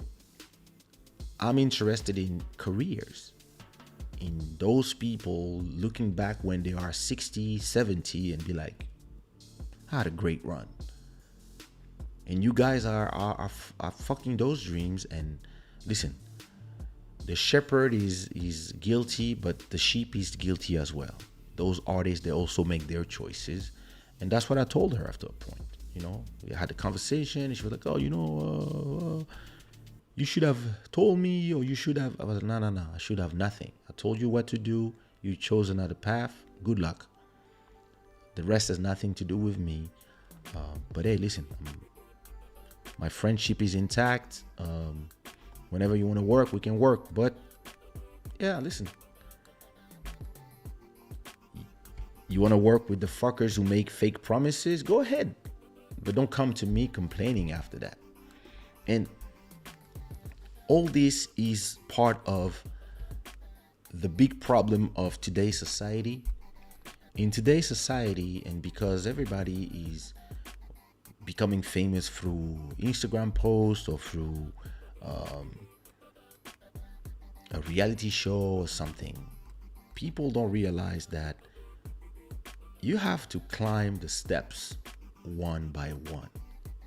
And if every step you leave something, you create something on every step. Whenever you reach the moment when it works or something works, you already have like 20 steps that you still conquered. And when you arrive there, not only you have experience, but also you have a catalog. Look, we don't need to look far. This show has usually around, okay, there's 400 people watching. 400 playbacks means there's 400 people who either came and then left. And there's 400 people who either watched 10 minutes of this live or who are still watching, right? Imagine that tomorrow Spotify wants to buy this show and pay me X amount to have it exclusively live on the Spotify new platform. And they want all my people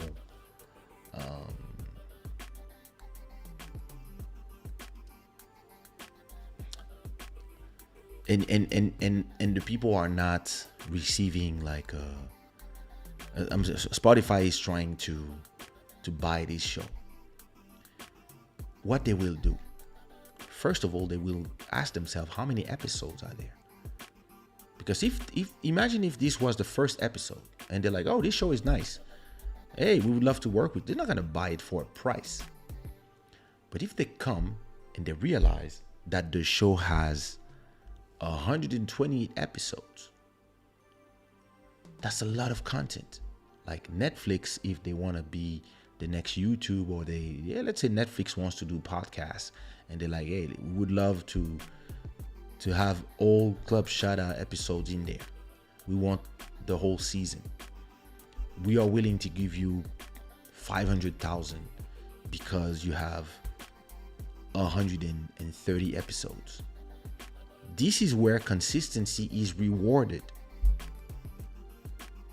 The instant gratification is rewarded instantly, and it lasts an instant. After that, you're back to square one, which means nothing. And a lot of people really have a hard time coming to terms with this, and it makes no sense to me. But I mean, I don't know. Maybe it's because I'm more a businessman than an artist. Who knows? Or I don't know.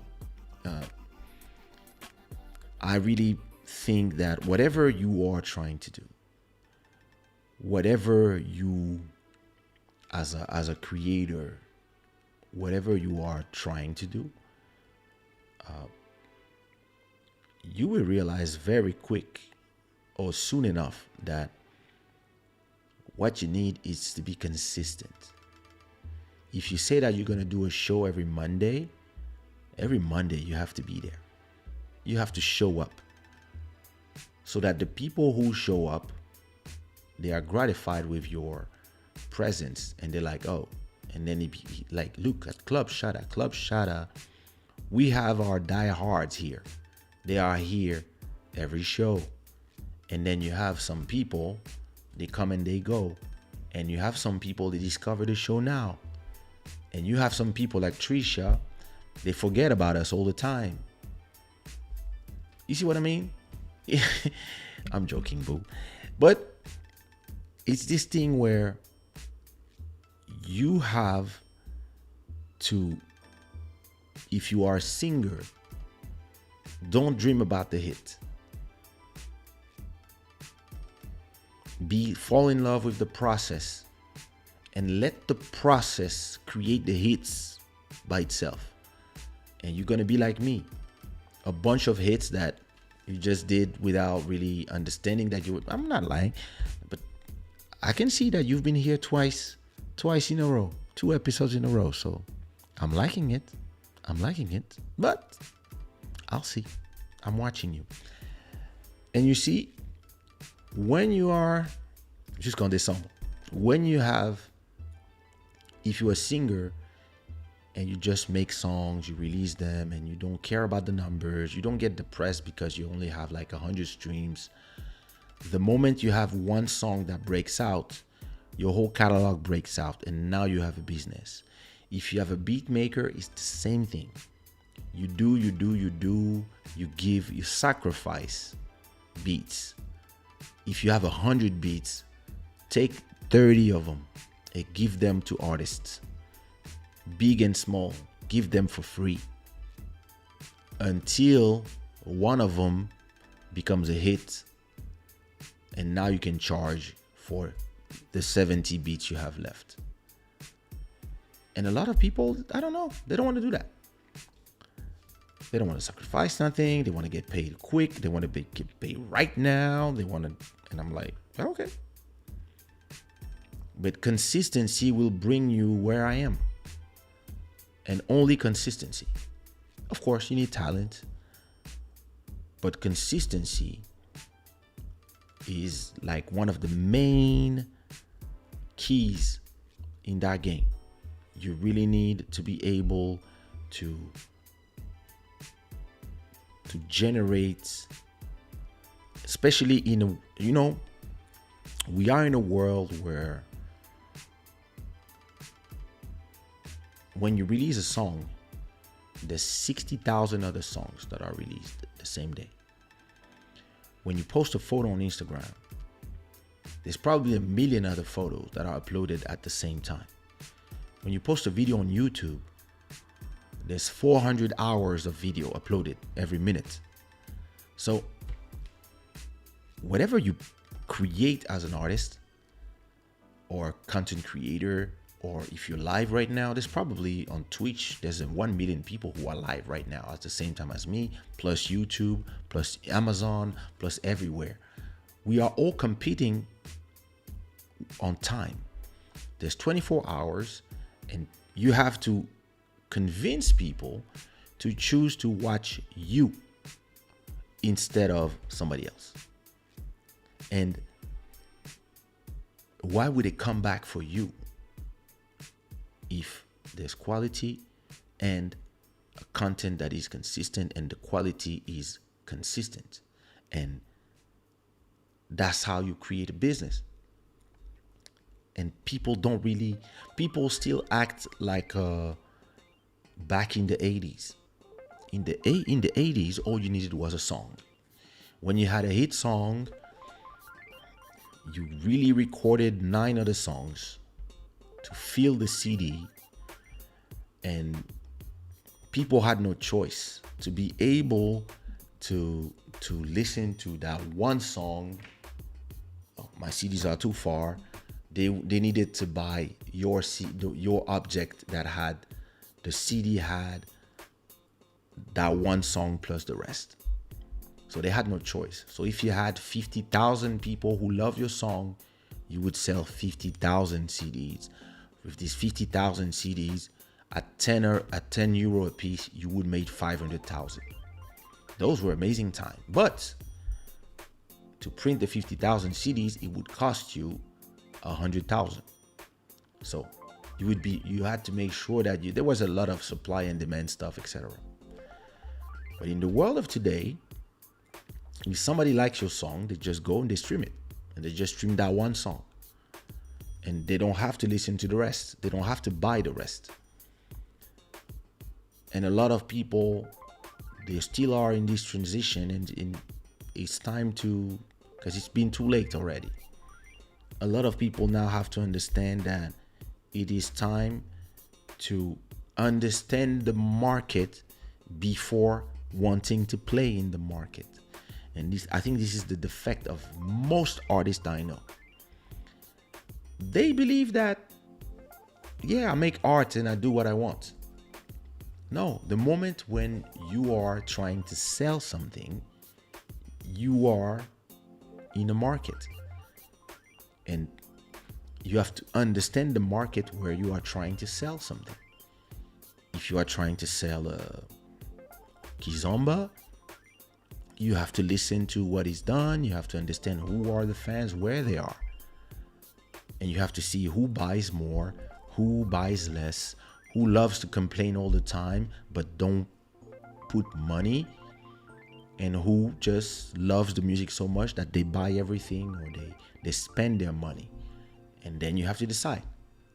You want to pay my rent, or I want to prove something to the people who don't buy music? This is understanding the market. And most people, it feels like they don't care about understanding the market. It's just like, hey, I just want to do my thing. All right, do your thing. So yeah, that's my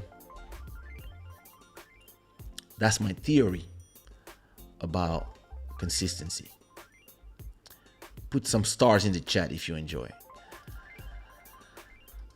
I was thinking about this today. Why don't artists post vlogs and engage more with fans on YouTube and they make money while there's no shows?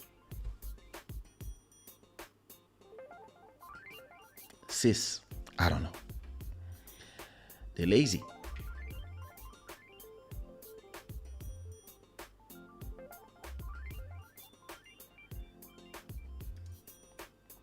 She does. True. She's building a great career.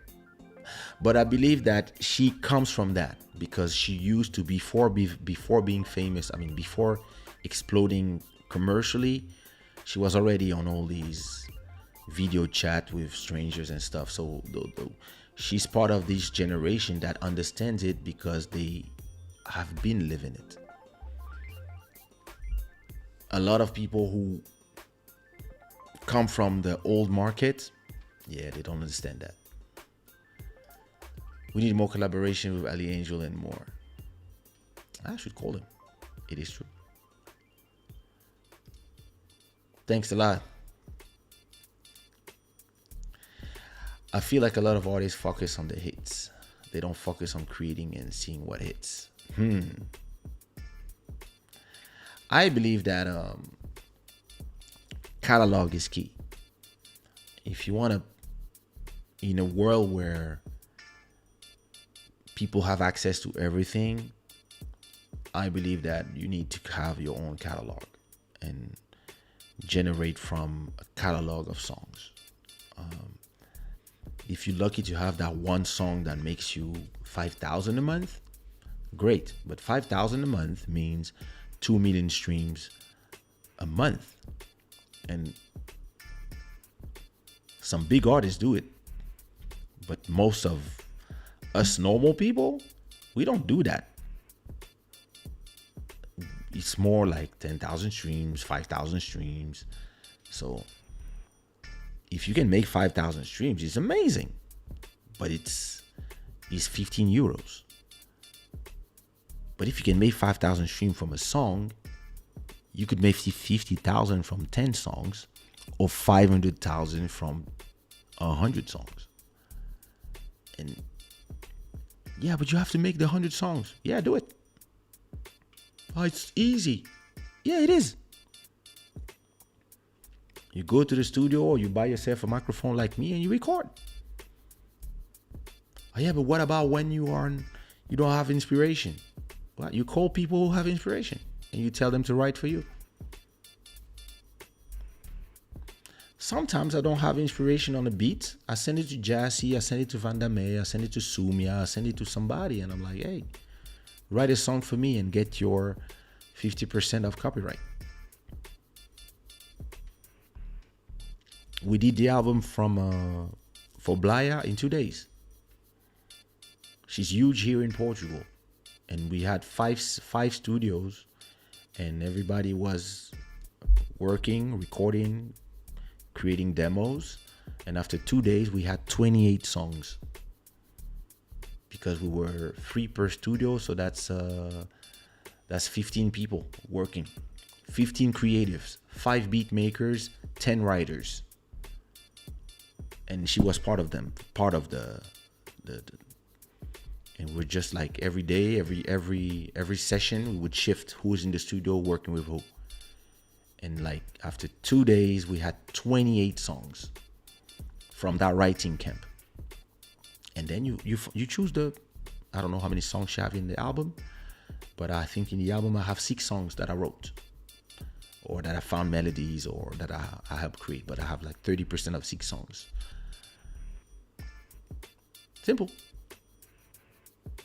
Just came, process, create bangers, and then after that, for a month, they finished all the songs, recorded everything, mix everything, signed to Warner, release everything, bangers, and now everybody's making money from the copyright.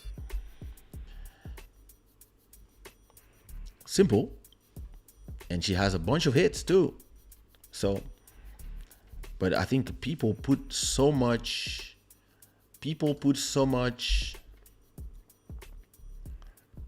energy into one song or that one music video or that one movie or that one whatever, that they left without no energy to continue to fight.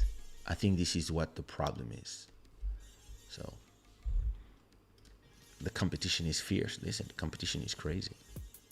We are in a world where everybody can do content.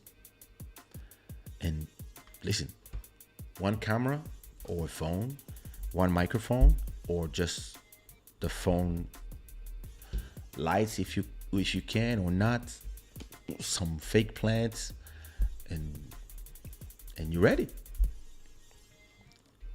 And the more people decide to be on YouTube and create content, the more divided the portion of the people who are watching is, because the algorithm there's unlimited content. We are in a world that is so different than what I grew up in. Now content is unlimited. Artists are unlimited. Beat makers are unlimited. So how do you exist in there? Well, on YouTube, for example, instead of saying to yourself, oh, it's useless, there's too many competitors, you say to yourself, well, there's 2 billion people connected, and I just need to create my own island in there. And that's what I do here. See, because I've been consistent, showing up every night, every twice a week, some people now have made this place one of their homes. And this is what consistency does. Not only it helps you with the fans, the listeners, the followers, it also helps you with the algorithms. Because the algorithms, they know who likes the content. So whenever you come live, a bunch of people receive notifications. And they click. Oh, he's live. It's time. So yeah, in a way, like you say, competition is fierce.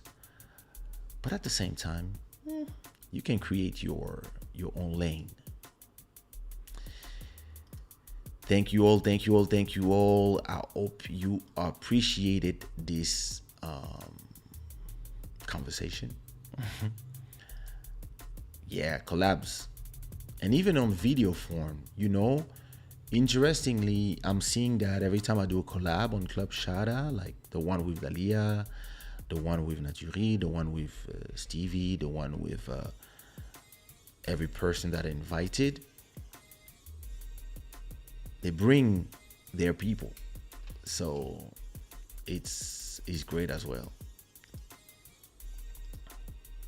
Thank you. I don't remember where it's from. Zara, probably. Should be written in the back, but wait. Yep. Sounds like a Zara. Looks like a Zara shirt.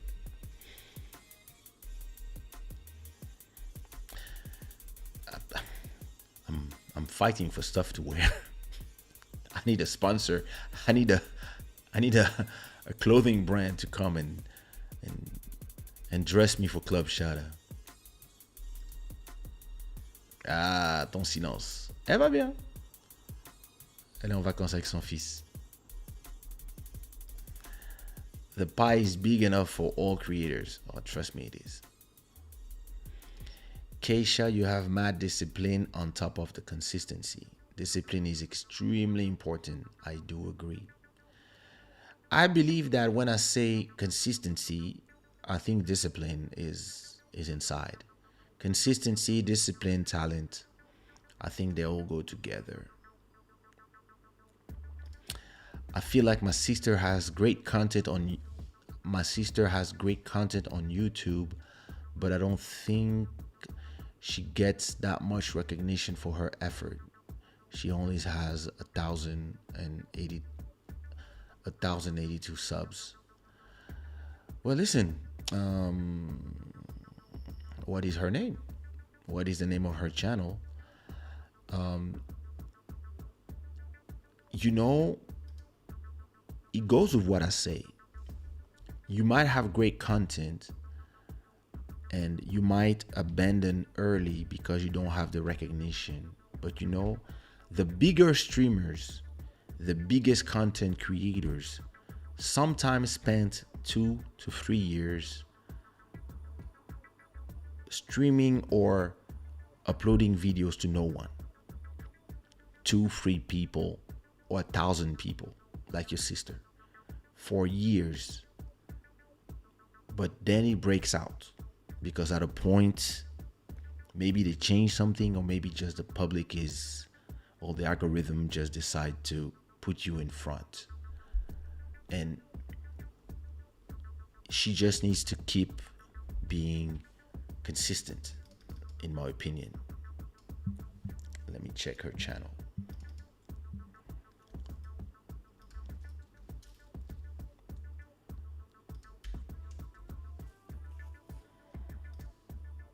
My face.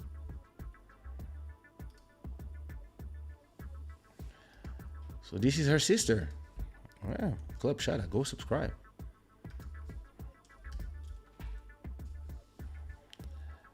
Oh, so she does lifestyle, makeup, good vibes. Well, listen, almost 2,000 subscribers. I don't know how long she's been doing videos, since 2016. So that's 5 years already.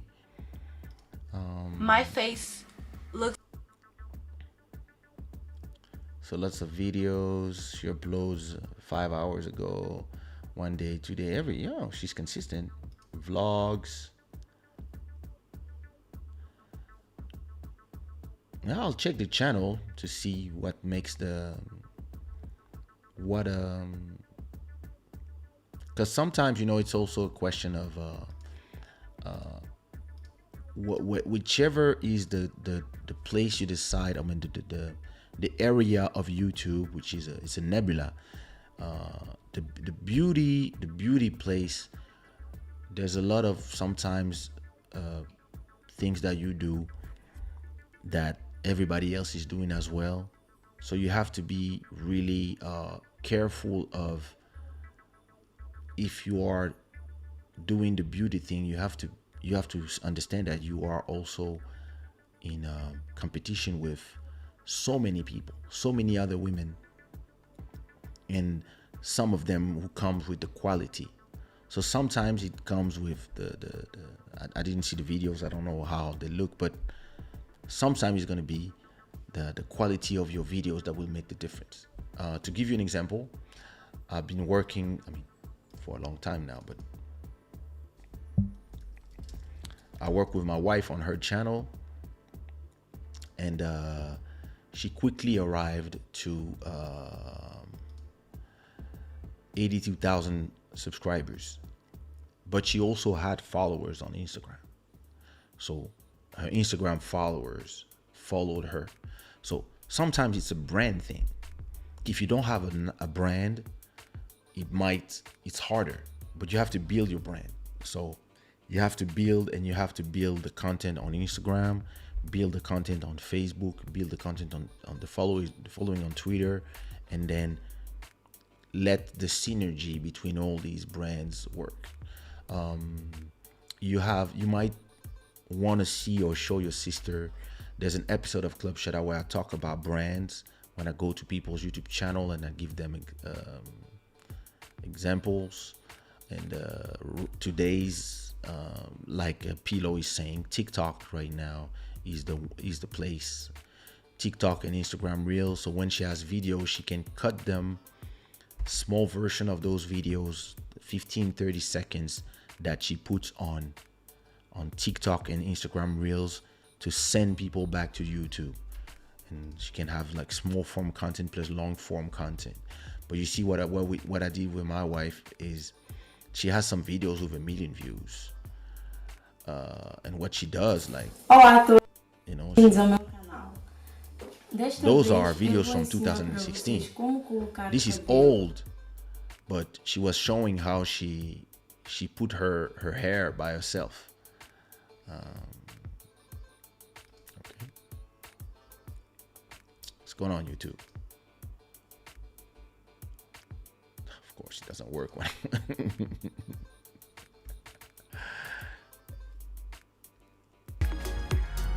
oh, there you go.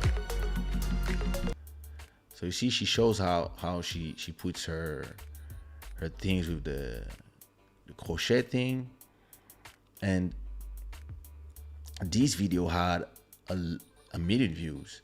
She has another video where she shows how to put, you know, gel. She has a get ready with her sister that was a year ago.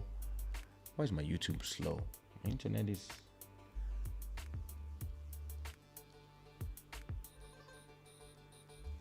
So you see, she has this thing with her sister where they do the get ready with us. So there's a lot of tricks that you can play as well. Stuff that you can get inspired from other channels on YouTube, and that you can find stuff that works already. Sometimes you have to follow the different trends that everybody's using. I believe that in art, in creation, you have the part of your creation, and you also have the part of you understand the market where you are, and the beauty market is huge. Like, listen, what we do here is a grain of salt compared to the beauty market. Like, if I wanted to really like have a massive amount of views, I would just do my makeup and show you how to put makeup like a pro.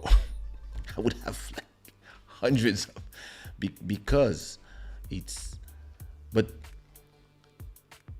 as a creator, I would look at other channels and what they do, and I would try to not copy, but do it my way, in a better way. So, you know, you have to think about it.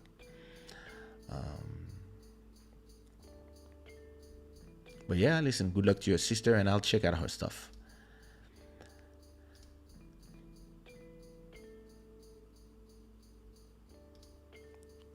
Hey, Tana Solid, what up? What do you do? How are you since early on? Still working on that loop back, trying to get my mic to stop echoing. Oh, listen, I can give you a quick tip.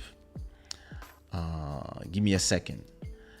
You got to be original and work harder to create something unique. Sadly, most YouTubers only follow what others are doing. Yep, that's true.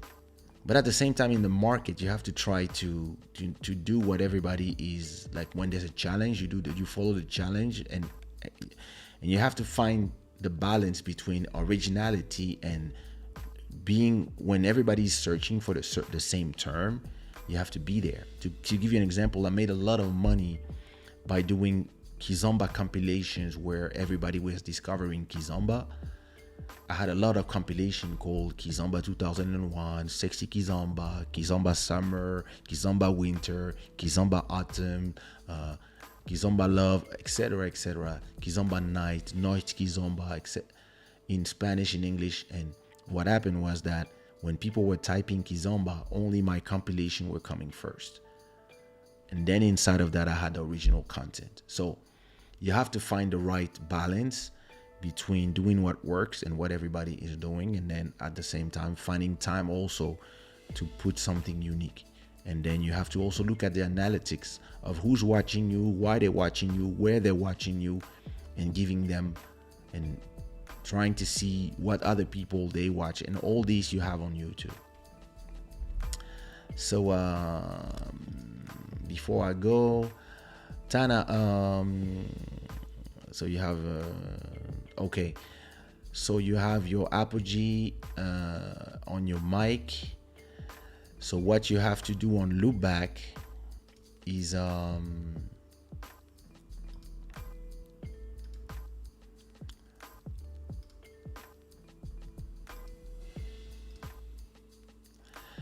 you see on my loopback, I got one thing that is going to Ecamm, right? So me, I use Logic. So I have my microphone here, which is plugged. My microphone is plugged. So I had the echo thing, and one of the solution I had was to get a different microphone than the one going in the UAD. So I believe that you were doing what I was doing in that time, which was I had I was using my TLM 103, which is here. Blech. It was plugged directly to my Apollo, and this was going to my system. And since it was going inside of Ecamm, then it was echoing because it was going back to the speakers, which were the same that were going back to Ecamm, and then it was creating a loop. What my solution that I did was to first get a USB mic to send it directly via USB. And what I did is I created two virtual stuff. One is what I'm sending to Ecamm, right? I'm sending to Ecamm here my microphone, right? Then I'm also sending Spotify that you can hear in the back, the music in the back. And when I'm doing a live stream for music, when I'm creating music live, I'm also sending Logic. Okay? And then I do a second one that is MV out, and this one is exclusively going in my ears. And this one is not going to Ecamm. You see? All this is going to Ecamm. My microphone is going to Ecamm, but here, what is going to my ears, to my monitor, is not going. There's no microphone here. Because if I added the microphone, I will create an echo or a loop. And so I'm listening to the same thing. I'm listening to Spotify so I can know what is playing. I'm also, I have Ecamm going. But on the monitors, I'd select here only the microphone. So the sound is going to my USB mic. So when I'm recording, for example, and I'm using the Apollo, the sound is not coming back. It's not coming back to me because what creates the echo is usually the sound. So the way I finally found out how to do it is I had to design it. I had to take a paper and follow the flow of music and understand where the microphone goes back inside of Ecamm when it should not go. And I think what you have to do is have an Ecamm in with the Apogee and the microphone from the Apogee, but on Ecamm you have to select. So guys, sorry, we're going technical. On Ecamm, let me go to live demo mode. Where is live demo mode? Yeah. Inside of Ecamm, oops, I did something. I'm sure I did something stupid. What is showing now?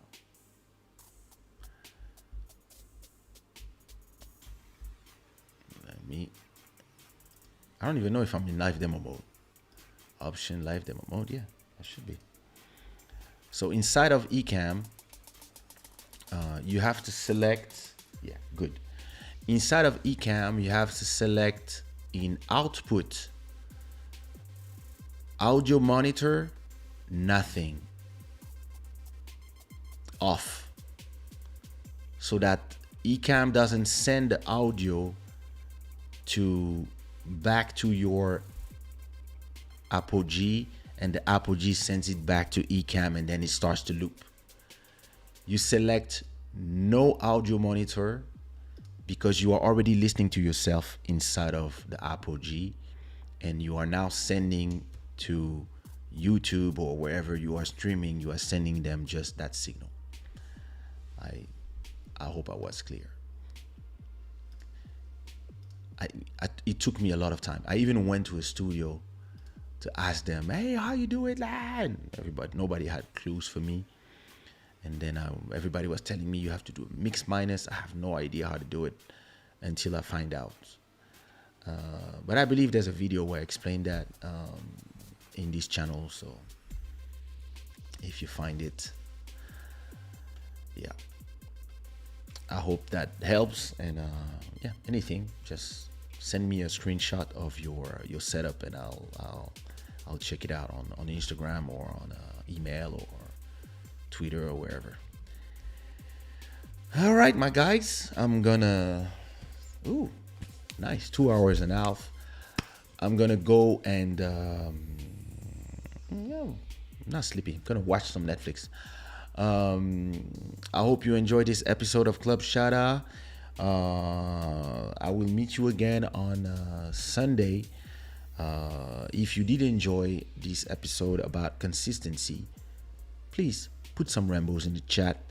And I want to thank everybody like Matt Music, Mass Electronic, and Mike Phoenix, the Stream Royalty, for their donations on the Super Chat.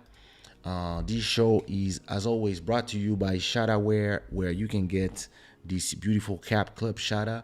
Don't forget to leave your likes. Don't forget to go to this channel once this show is over, and make sure that you like a random video and leave a comment. One comment somewhere. Donc, à dimanche, hein? Vamos ver. Vamos ver. Vamos ver. I'm watching you. Thanks a lot, Distant Shadow. I hope it was useful. Irvin, I see you sent me a message, but I was on daddy mode. But I'm gonna check them with Gaz. Everything is on the roll. Now we have to take care of that girl. I like your last episode, Joel, on your channel. It was about, there's an episode that you did that I watched. It was about it was your episode about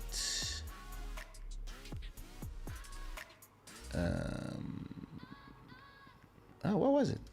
Wait a minute. Comment persévérer dans comment persévérer dans le monde digital. That was nice. Yeah, that's the one that I saw. So cool.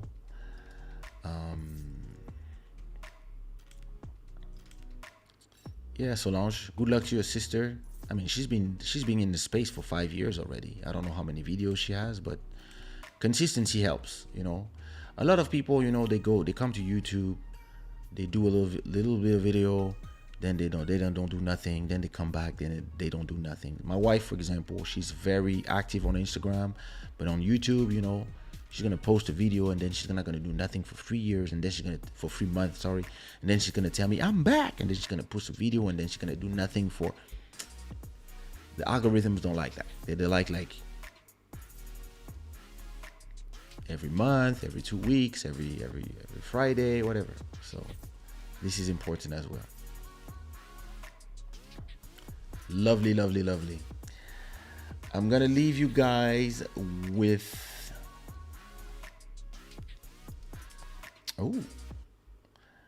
a song called Mamacita that I produced with an artist called G Spark. G Spark is an MC from Thailand, and we work together on various projects. And we have this song called Mamacita, and it's great. You can find it in all the platforms. It's something that we released 2 years ago. I hope you will enjoy it, and I will see you Sunday. If I have any idea of subjects to touch, because I'm running out of subjects to talk about. If you have any idea, don't hesitate to send me a message or put it in the comments. All right?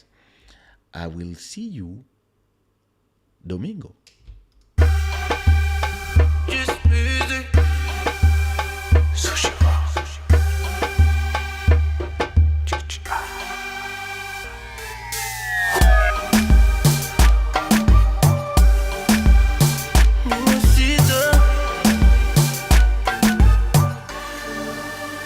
I'm your papi chulo, you my numero uno. I love to buy you nice things, call me El Chapo. You know I'm the capo, un momento. Mami te quiero, que pasa mi corazón. Just wanna say hello, take you to the Maldives, Phuket or Kotaho. I got no ego to show you love, you know. If I get down on you, hope you get down on me.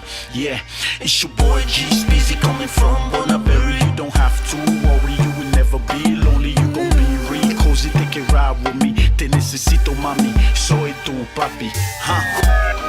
Let me take you to a place I know, Mamacita, a place only the lovers go, Mamacita. Let me take you to a place I know, Mamacita, a place only the Te lovers necesito, go. mami, soy tu papi. You got me hypnotized, a slave to your loving. Caring about your well-being is my only solution for survival. That's just a tip on me. Don't send nobody, I don't need a rescue team. So baby, what's up? Just tell me where it's gonna be. I'll show Africa, as long as I can be with you.